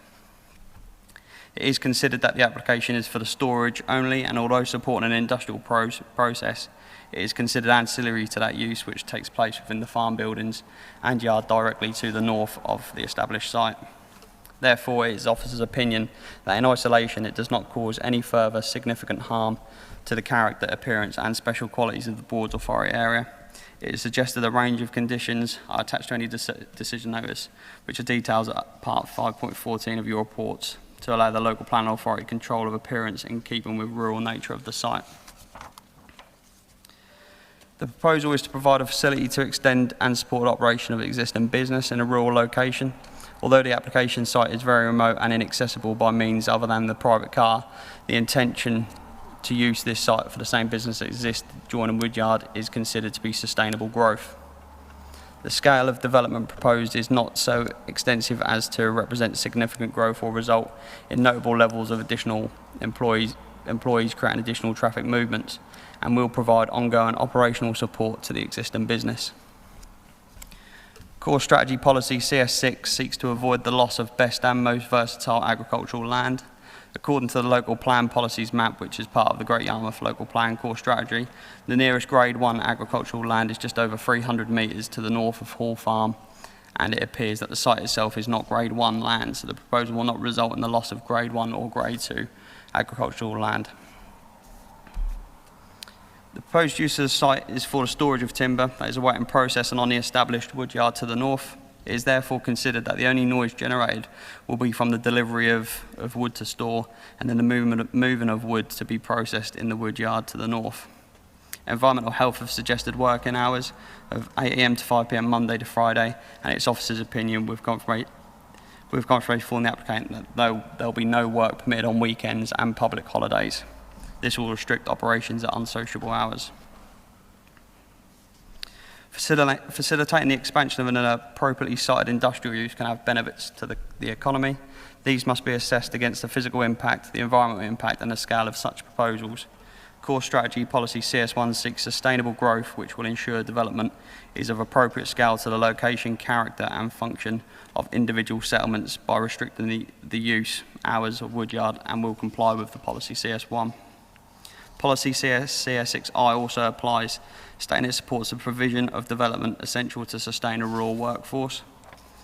Emergent Policy B1 of the Local Plan Part 2 file also expects development to be allowed where it is small scale and rural in character, or where it comprises an extension to an existing business premises, which does not result in a major change in scale and impact of the premises or use. It is recommended that any permission to be granted should be subject to the proposed controls set out in the draft conditions, as doing so will ensure the business operates as expected by both existing and emerging policies. It is concluded that the applicant has previously been granted temporary permission for the use on this area of land, which has allowed the local planning authority a chance to monitor if this is acceptable use in principle and establish possible areas which should be controlled. Due to the use being for storage only, it is unlikely to cause any significant harm to the amenities of the nearest dwellings, and it is considered that the use is acceptable and will comply with the aims of policy CS6 of the core strategy and paragraphs 83 and 84 of the National Plan Policy Framework. Any consent should also include conditions limiting deliveries to Monday to Friday, limit working hours, prohibit mechanically powered cutting and sawing work taking place on the site, require a landscape plan, issue and the plan implemented at the next planting season, restricting the height of the log piles and orientation, and restrict the use to the storage of wood only and prevent any plant or machinery remaining on site outside of working hours. The application for a permanent use of land is located further from the closest neighbour than has previously been considered acceptable on a temporary basis. Taking all the above considerations into account, it is officer's opinion that the harm or potential harm associated with the proposed use of this site solely for storage of timber, when appropriately conditioned, will be minimal, and that the economic benefits outweigh the levels of detrimental impact. It is therefore recommended to approve the application before you, subject to the imposition of conditions covered within the presentation and details at pages 86 of your report, as the proposal will therefore comply with policy CS1, CS6 and CS11 of the Great Yarmouth Local Plan, Core Strategy, and paragraphs 83, 84, 98 and 170 of the National Plan and Policy Framework, and is consistent with the aims set out in the Emergent Policy E4, the final draft Local Plan Part 2. Thank you, Chair. Thank you, George, for your detailed presentation. Are there any technical questions for any members, please? Councillor Myers. Thank you, Chair. Yeah, I was just looking at the strong objection from the Broads Authority, page 92, the final paragraph. How long has the business been in operation to date?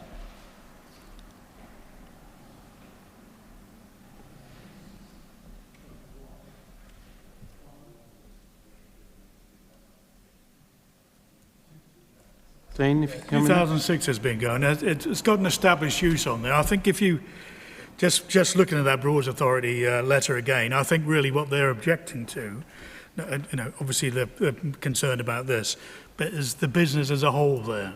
Yeah. Obviously, what we can't do as part of this application is go back over that existing use on there. We are looking at purely at this sort of this area that we're looking at here, which is sort of outlined in your plan on page 91. And just to put that in context, again, there's probably, looking at those dimensions in there, you've got sort of 38.3 metres, which is probably, width-wise, is probably going from that wall there, just beyond that wall at the end there. And then lengthwise, we're then looking at sort of a couple of the lengths of two sort of cricket wickets, if you like, in there as well. So that's the sort of scale of the size that we're looking at in square meterage. Yeah, thank you. That would lead me up to the next question is how many previous objections have the Broads Authority made over the last 15 years whilst it's been operating? Have they sought to have it closed down? Have they sought to have it stopped? That's a different I'm just thinking that Councillor Miles, we're they're only discussing now objecting to him putting wood we are on there. discussing the application in front of us today, not what happened 10, 20 years ago. Yeah, I suppose the point I'm trying to make is that this is a very strong objection from the Broads Authority, but it only seems to have come about because he wishes to extend the storage area, not the operation of the business. The operation of the business is staying the same, he's just extending the storage area. And this is what... Just in terms of clarification on that, obviously, the sort of gain via the permission on the site was gained via an established use, i.e. over those periods of years. So they haven't really had the opportunity to actually sort of make a proper objection to a planning application as such there. So. Okay. Any other technical questions? Councillor Hammond. Yeah, I mean, the Broads Authority are complaining... It's a technical question. Well, yeah, I'm trying to get my head around it. The Broads Authority are complaining about something that's being done on land that isn't within their jurisdiction. So it's no more than a neighbour saying, I don't like the look of that from my back garden to his back garden. But the point about it is because of the status, sort of, which is akin to a national park, and within the sort of the report, you've actually got to sort of mention about its sort of its national status, if you like. So you have to give it more weight than you would because of that particular status there. But he could put piles and piles of straw there, and it would be fine. They will. It just seems strange. Yep. Any other questions, please? No? Okay, I call Mr. Stephen Hewitt, the applicant, please. Mr. Hewitt. Thank you, Mr. Hewitt. You have 3 minutes, all right, sir? Thank you, Chairman. Thank you, councillors. Right, we've had the use of the field now for a number of years, and it is the backbone to our business. This allows easy handling of timber and storage. Without it, our business would not be able to run at its current capacity. We have taken on board comments and have moved the storage area away from the boundary so it is more central to the yard. We've had no complaints from any other local residents. In our original application, the Broads Authority had no objections as long as there was some tree planting. We took on board the comments and have planted over 400 trees on the site, and there are further plans for more landscaping if successful. By not having the use of the field, our business would remain, but it would intensify the activities in our main yard. This means double handling and no more easy access to seasoned timber at the right time. The main objector is operating a full-scale industrial business themselves. Maybe this is why they declined recording equipment on at least one occasion, as this business is just metres from their own home. Regarding my lorry movements, I have on average, one lorry per week entering my main yard. At present, this is a 50-50 split between my main lawful yard and the application site. Normally, the lorry will be on site for 15 minutes.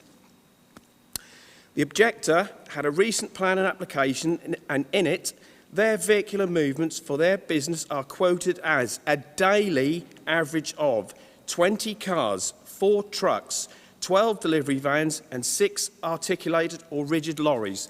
This is entering their site, my main complainant. Their business is visual from the Broads, with 3 white 40-foot gas storage vessels right on the edge of the Broads National Park. I find it very hard that my business is being criticised in such a way, as it is such a small-scale operation, as most days I am out on site grass cutting and doing tree works. I look forward to answering any questions. Thank you, Mr. Hewitt. Any questions from any members, please? Councillor Mogford? No? Okay. He's going to speak during debate, Chair. Okay. Okay then, Mr. Hewitt. Thanks very much for your time. Thank you.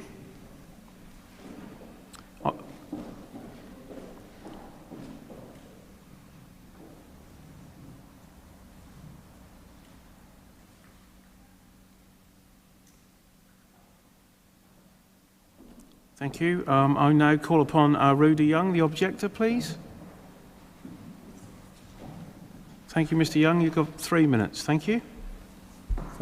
Thank you. Can you hear me? Mr. Chairman, Councillors, I'm grateful to the officer for amending the report following our lawyer's letter. However, this amended report doesn't take into consideration is the way in which this site has a history of an entirely maverick approach to planning requirements.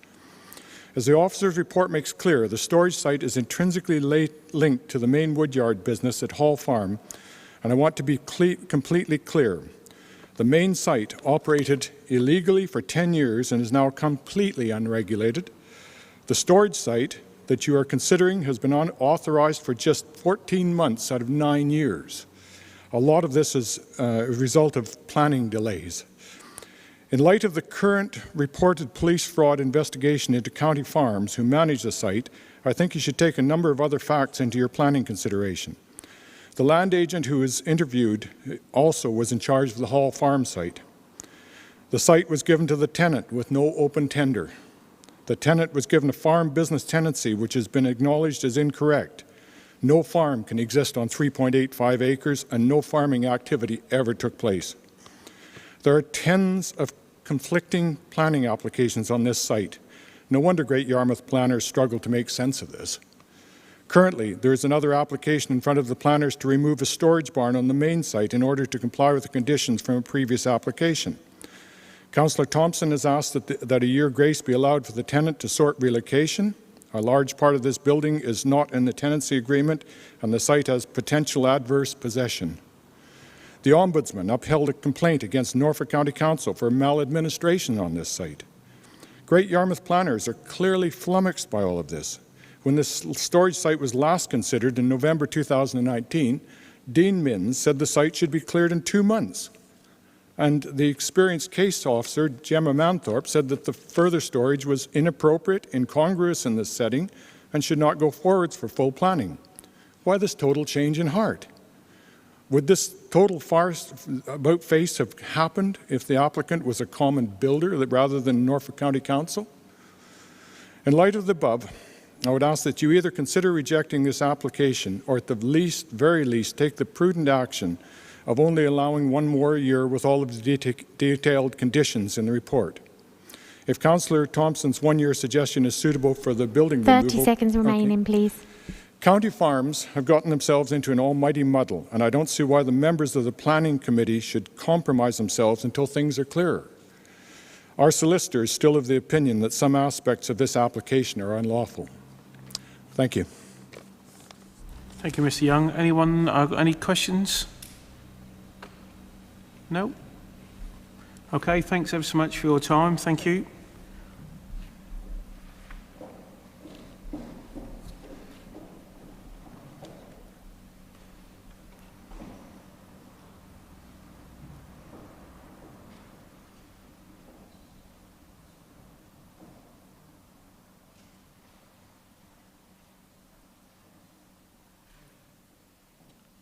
Thank you. I now call on Ward Councillor Adrian Thompson, please.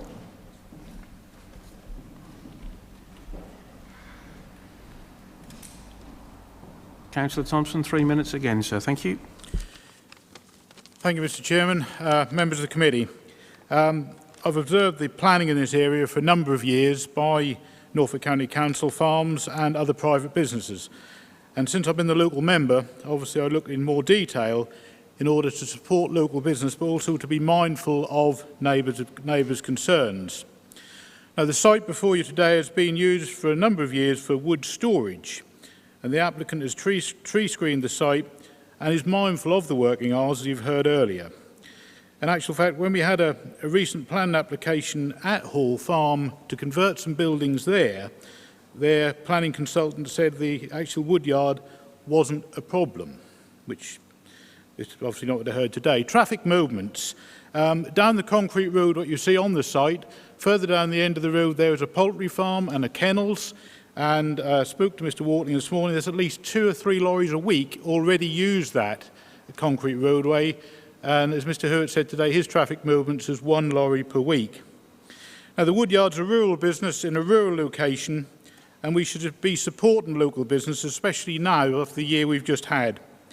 By granting full planning permission for this site for storage, it will give security to the existing business, something which this council should do for local businesses. I therefore would ask the committee to support this application and give permission for the storage of timber with conditions, as we've heard, such as the height of the timber to be stored, the orientation of the timber and tree screening to mitigate any concerns what neighbours have. Hopefully this will be the first step in sorting out the planning in this area. Thank you. Thank you, Councillor Thompson. Any questions from any members for Councillor Thompson, please? No? Okay, thank you. Thanks for your time. We now go to the committee debate and decision. Over to the councillors, what they think.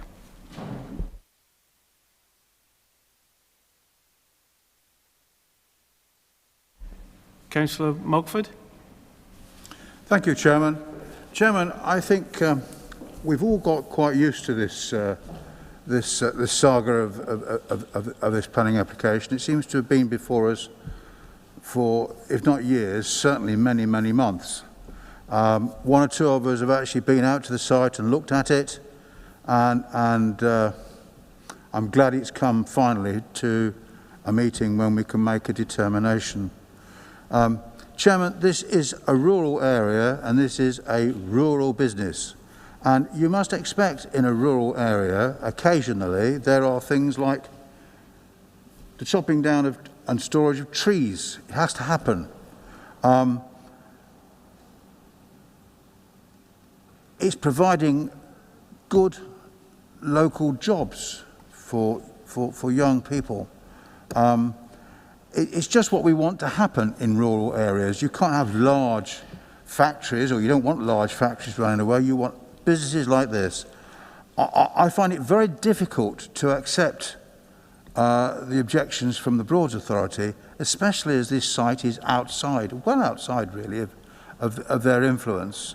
And to be fair, what difference is the noise of a truck going into this yard from a tractor that could be ploughing the field next door to it?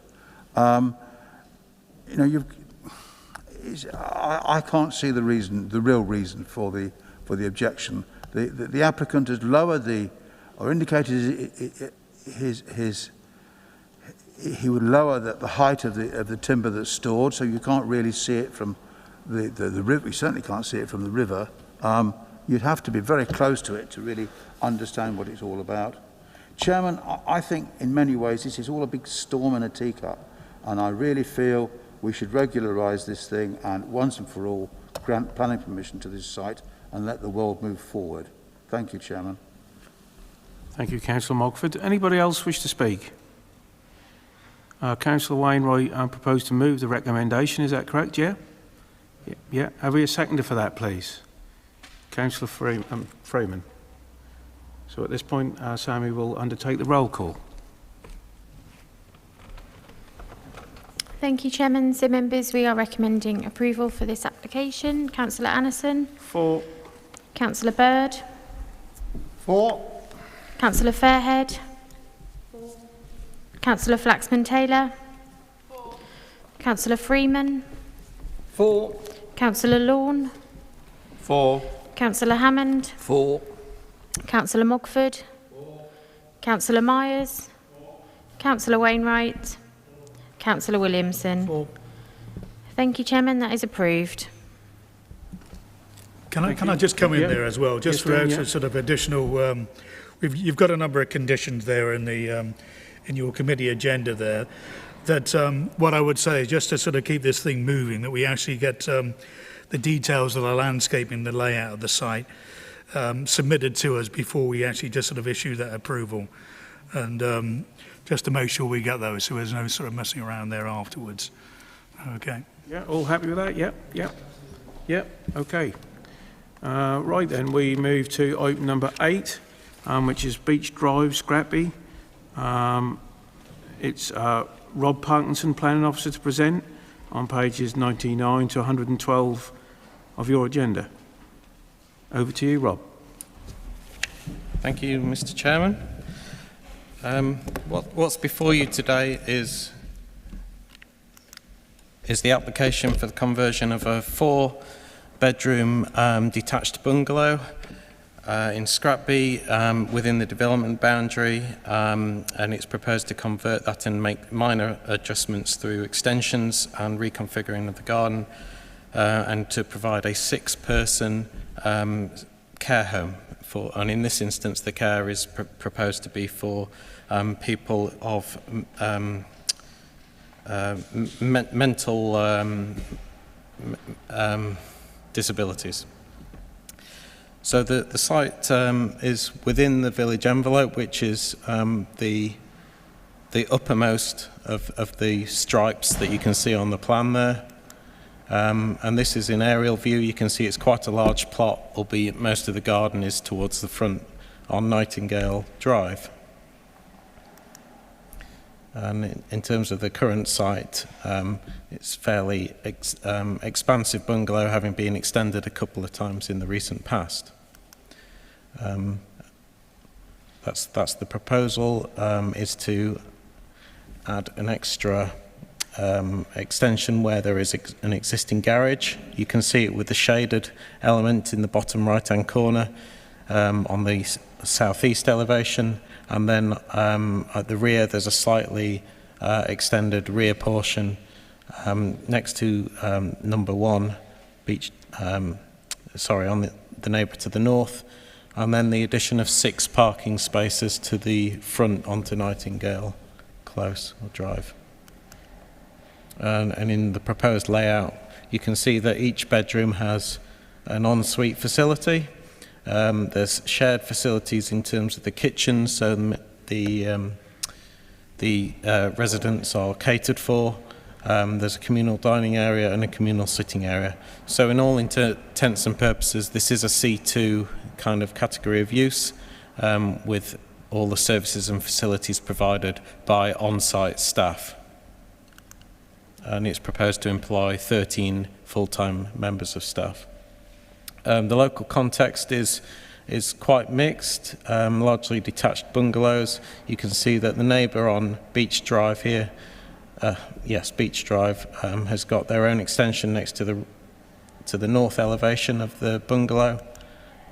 And this just demonstrates the front garden curving round into Nightingale Close, and then opposite number 2 Nightingale Close over there.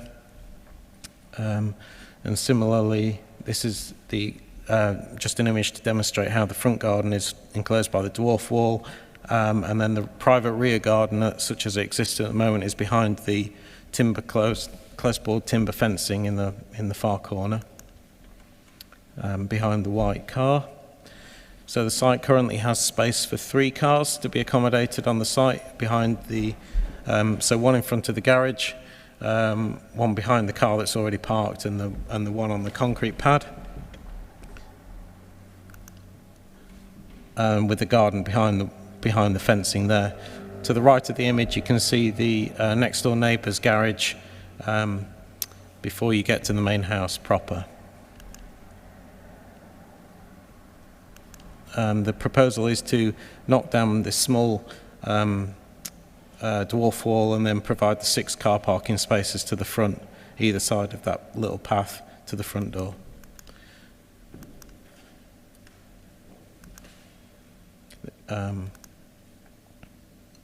This is just demonstrating the local context. You'll see from the report that's before you today how most of the concerns, I think it's fair to say, relate to the traffic impact and the parking provision.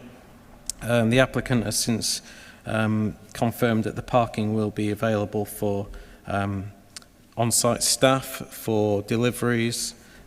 Sorry, I should refer you to the relevant part of the paragraph, which is paragraph 4.15. The 6 parking spaces will be for a pool car for staff, 3 spaces will be for the staff travelling by car, and 2 will be for professional visitors and deliveries. So in terms of medical staff, for example, who might arrive, or the daily deliveries for kitchens and things. This just demonstrates a little bit of a gap between the neighbouring houses. This is the garage at the back that is to be converted, and the building plot extended slightly beyond into the garden. and this is the amount of existing garden for the 4-bed detached bungalow, and this is to be extended forwards towards Nightingale Close and in front of the extended building slightly. This is just demonstrating the rear of the property, how there's the small gap, and where the X is on the plan demonstrates roughly where they're extending the rear area in, so it's not going to have an effect on the neighbouring properties, which is the breeze block outbuilding on the left. It's extending into this gap here, just to provide ensuite facilities for one of the bedrooms. So as the slide demonstrates, there's been more concern about the impact on amenity and on neighbouring parking, neighbouring roads and the provision of parking and the economic benefits of the proposal. And that is the proposed layout, which I'll just leave up there because it's easier to understand that way. You'll see from in the report that we've covered off, we've covered how the highways network is relatively infrequently used, and there's a sufficient provision of parking on site within the scheme, and any additional overspill parking wouldn't be dissimilar to what's found in the residential area anyway for people visiting friends and relatives. And the policy, the overriding policy considerations, it sets out the in principle support through core strategy policy 3, and then the more detailed nuanced requirements for making an application acceptable is policy HOU 21 of the local plan 2001, and that sets out the criteria whereby we have to ensure that the site has good access, is within the village development limits, it has a sufficient sized garden, that there won't be too many uses that within the same block of streets that take it above 10% of the developed area of that block of streets. Making sure that the landscape features are preserved or enhanced, and providing sufficient emergency access and not being within a holiday area. Subject to all those criteria being satisfied, you then look at whether the site needs any extensions as a conversion. And the fact is that the policy says such uses and through conversion should be considered to be acceptable if they don't involve major extensions and if they don't involve any major issues on neighbouring amenity. So given that we have to make the decision in accordance with the development plan, we've got 2 policies that support this use, an emerging policy H11 coming forward, which mirrors HO21 by a very large part, and so we recommend that the application is considered to be acceptable and approved subject to the conditions set out in section 5, which is page 108 of your report. Principle among those is making sure that the care facility is restricted to only 6 residents to minimise its highways impact and the impact on neighbouring residents.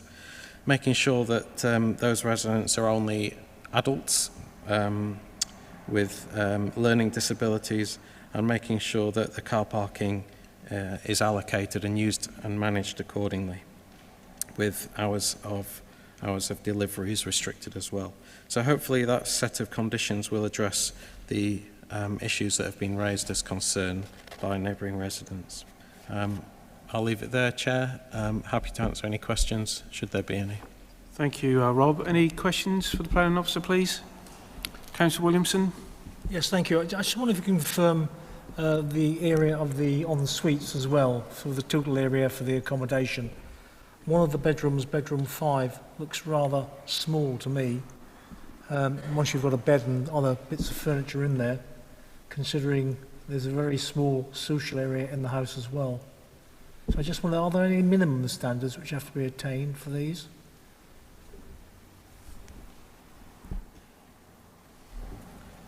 Thank you, Councillor. Yeah, it's noted that some of the bedrooms, and bedroom 5 in particular, is on the small side. The ensuite sizes haven't actually been provided to us, but I don't think that's crucial to the determination of the application. because the current, the emerging local plan policy in the part 2 that we're taking forward says that the bedroom should be at least 7.5 metres squared, and this one is 7.6 metres squared as a bedroom. There's no standards for whether that should be en suite or not. It wouldn't be uncommon to have a HMO, for example, a house in multiple occupation with communal bathrooms. So an ensuite is in many respects considered a luxury, and for the care home for adults with learning disabilities, they'll have made sure that it meets their necessary Quality Care Commission standards, and is something that we should support for this particular use. Okay. Any other questions? Councillor Bird. Yes, Chair. What has it been used for at the present time, and how long has that been used? The existing house? Has it? It's a four... Oh, sorry, George. I've broken it now. Do you want this back? Yeah.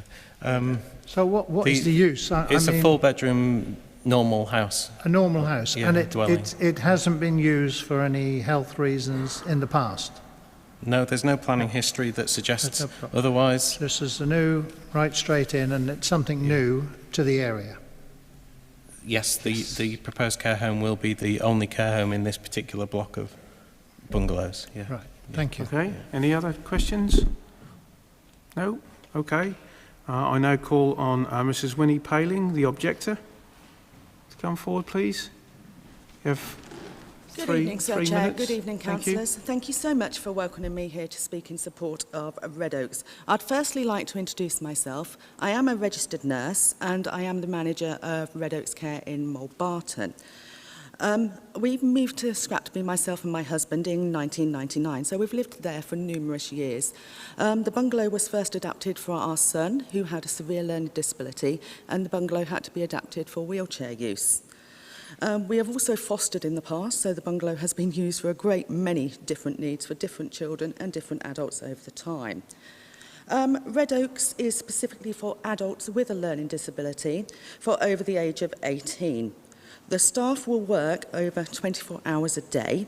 There'll be 3 staff in the daytime and 2 at night. We are very reputable with Norfolk County Council and the CQC, and other health professionals and families have given us great reports that I could obviously give you feedback from. Our infection control report from CQC, we received absolutely fantastic feedback. I'd like to discuss some of the issues that have been raised. The parking situation has been dealt with, as you see. We now have at least 6 spaces for staff and any visitors that are visiting our lovely residents to come and see, and with the off-road parking, which are now sufficient. The rubbish bin location, that was also raised with myself, is going to be off-road and secure, not visible from the road, and emptied at least once a week from a private collection company called PHS. Also, by looking at the online, there was concerns about the noise. However, all of our residents are non-verbal and they use either sign language or Makaton. We have, at the moment, great working relationship with our neighbours, and all of our residents get on fantastically within the local community. Previous to lockdown, as everybody, they've joined in all the community services, and they've had a fantastic time and interact very, very well with our neighbours. At Red Oaks, we intend to hire locally, which will hopefully cut down on the traffic as well, because it is a small village, and so hopefully people will be able to walk to work. I know with the use of public transport, as living in Scrapby, I'm very, very well aware that it isn't regular. The care home has a pool car for the residents, and they will go out in the pool car, so probably not using public transport. 30 seconds remaining, please. Thanks. Oh, goodness. Deliveries will be once a week. In conclusion, I believe Scrapby is a fantastic place to live, and I think our residents will benefit from all the amenities that are around Scrapby, with the beach being, 300 metres from the home, all the holidays parks that they can use for entertainment. And I just think it will be fantastic for the locals and for our residents. Thank you for listening to me. Thank you, Mrs. Payne. I just need to apologise. On my notes, it says you're the objector, but you're the applicant. I just want to make that clear. Oh, I'm in support of Red Oaks. Sorry about that. I did. Any questions for Mrs. Payne, please? Yeah, Councillor Fairhead.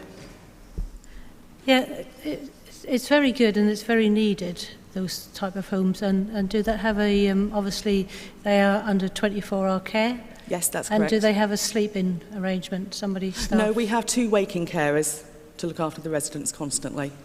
Sorry, I can't quite We have 2 waking carers at night time. Okay, thank you. Thank you. Any other questions? No? Okay, thanks ever so much. Thank you for your time. listening. Thank you. There's no ward... Councillor Frame, did you want to ask a question? Okay, yeah. Yeah, you want to speak in the debate? Okay then, yeah, you can do that now then, yeah. You can do that there if you want, yeah. Mr. Chairman, thank you for allowing me to speak. I didn't intend speaking today, but on Saturday I did receive a number of phone calls from people who were concerned because, like the Great Northern Close application, they had received letters saying that they could make representation, but that was for the day before. And, you know, I do feel that we must stop scoring own goals. Since this application came in, a lot has been done to improve it. I personally will not be voting at this because I don't think it would be right, but I'm a great supporter of care in the community. One thing that concerns me, and it's very sad, that if you look in the opening lines of this application, we're referring to residential institutions. And I think that is outdated terminology. In Ormsby, we have a wonderful home with a large number of residents that's been there for probably 25 years, Ivy Dean, and we also have another property on Leithway. These people are part of our community, and I will be welcoming this. My only concern is this property has been extended and is going to be extended even more, taking up more of the garden. There is very little space for people to sit outside. I appreciate there is a small garden on the side, but some of that is going to be taken up with the bins, and it's also going to be taken up with the extension. The only other open space is outside, literally sitting in the front garden. Putting in the car parking will change the street scene, undoubtedly, but I do think personally it's a small price to pay for having a facility like this. We have to be considerate of people with difficulties, and we should be approving this, sir. Thank you. Thank you. So we now move to the debate and decision. That's over to the councillors what they feel. Councillor Myers? Yeah, thank you, Chair. And I'm of the view that there's provision, residential provision for people with learning difficulties and mental health issues in Norfolk overall is pretty poor.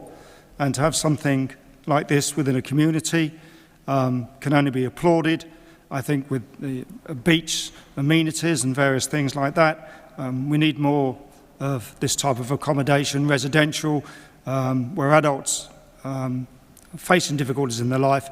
And with waking night care, which is quite unusual, 2 waking night care staff is to be commended. I worked in residential care for many years, and it's not usual to get waking night care. It's normally sleeping, so I'm all for it.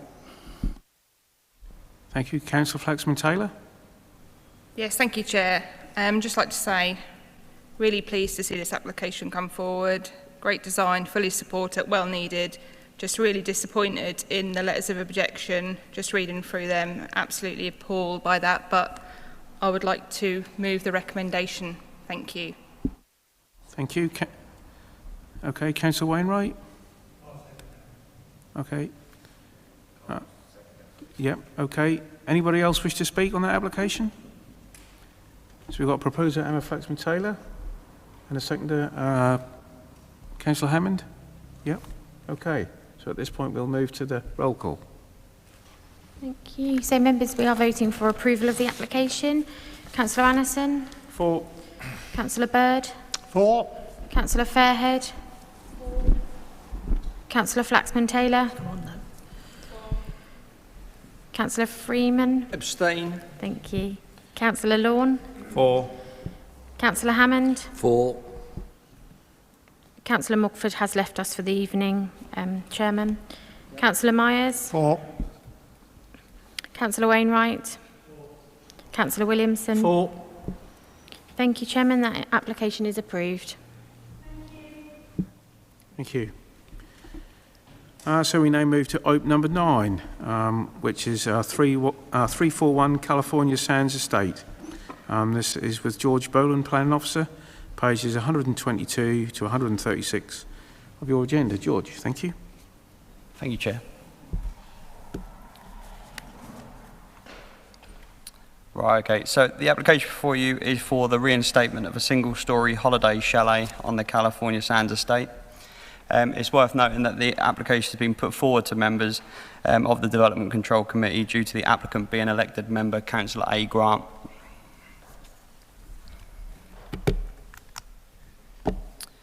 California Sands Estate occupies an area of land to the north of California Road. It's surrounded to the north by Summerfields Holiday Village and Green Farm Caravan Park, and to the east by Sun Beach Holiday Village. California Sands Estate is located within the prime holiday accommodation area as identified in the local plan, and the estate is made up of single-storey holiday chalets and is a well-established area for holiday accommodation.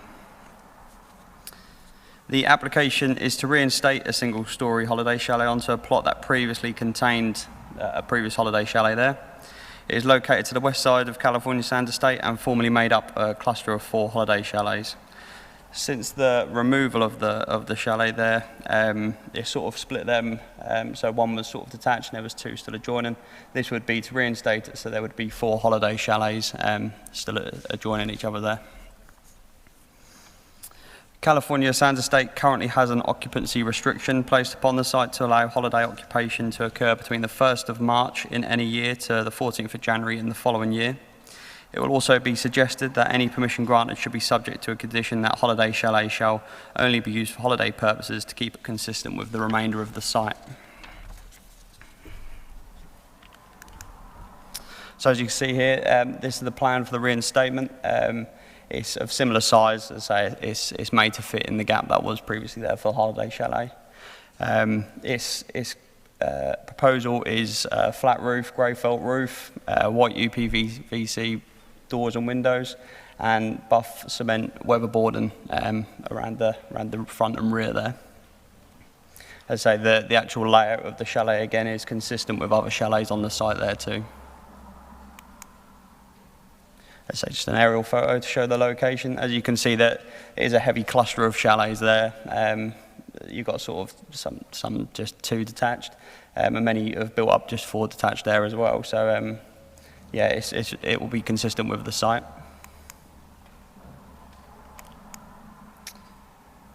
Photo, this is taken from the front of the chalets where the front door would be there. As I say, you can clearly see the gap between the 2 chalets there. The rear of the site. And sort of the gap to the back of the site there, so you can see that there'd be windows to the rear. There is sort of windows on existing chalets there too. And sort of open space to the front of the chalet there for them too. This is an example of an upgraded chalet on the site, showing that the weatherboarding is sort of similar to the proposal here, just possibly a different colour, but it's still consistent with the site.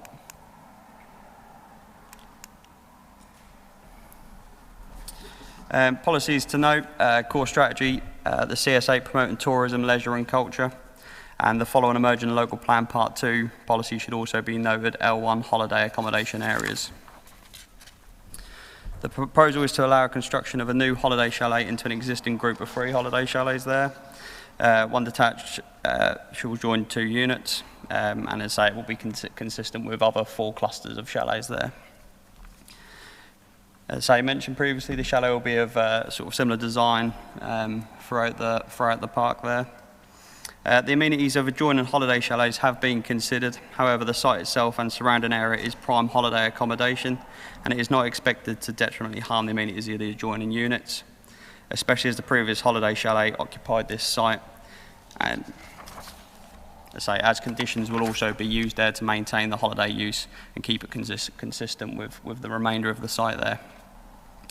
As suggested, the location of the site is prime holiday accommodation and although it's for the reinstatement of one holiday chalet and will only contribute on a small scale, it's still considered to benefit the local economy by boosting the use of tourist facilities across the borough and attracting visitors, which is consistent with the aims set out in Core Strategy Policy CS8.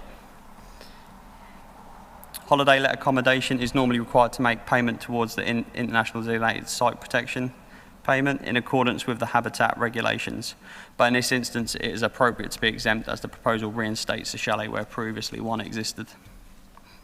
In conclusion there, the proposal is considered acceptable in the proposed location and area. The area is prime holiday accommodation and will bring much needed benefits to the tourism and leisure industry. The proposed chalet is considered in keeping with the design and character of California Sand Estate and with the application site previously occupying a holiday chalet. It is considered the reinstatement of holiday chalet will have an acceptable relationship in amenity terms subject to the imposition of appropriate conditions. It is therefore recommended to approve the application subject to the restricting to the holiday use only and restrictions on occupancy over the year. The proposal will comply with the aims set out in Policy CS8 of the Great Yarmouth Local Plan Core Strategy and is consistent with the aims set out in Emergent Policy L1 of the Final Draft Local Plan Part 2. Approval is recommended to be subject to the conditions suggested from page 117 of your report. Thank you, Chair. Thank you, George. Any questions for George? No? Okay, there's no ward councillors or anyone else wish to speak. We just move to the debate. Okay. That's moved by Councillor Wainwright and Flax-Matoli, yeah. No one else wish to speak? No. Sam will do the roll call. Thank you. Thank you, Chairman. So this recommendation is for approval. Councillor Annison? For. Councillor Bird? For. Councillor Fairhead? It's okay, that was 4, thank you. Councillor Flaxman-Taylor? 4. Councillor Freeman? 4. Councillor Lawn? 4. Councillor Hammond? 4. Councillor Myers? Councillor Wainwright? And Councillor Williamson? 4. Thank you, Chairman, that is approved. Thank you. We move to item number 10, which is the delegate decisions made by the DC Committee between the 1st and the 30th of April 2021. If just note those, there's no any other items of business. I would just like to say thank you to Sammy Wintle, all the team and all the officers of the council to make this possible. That's good to see people face to face again. Very strange, but let's hope that continues. So the meeting is now closed at 5 to 8. Thanks very much. Chairman, if I could just ask members to stay put just until they confirm the live stream has finished. Yep, thank you. Please.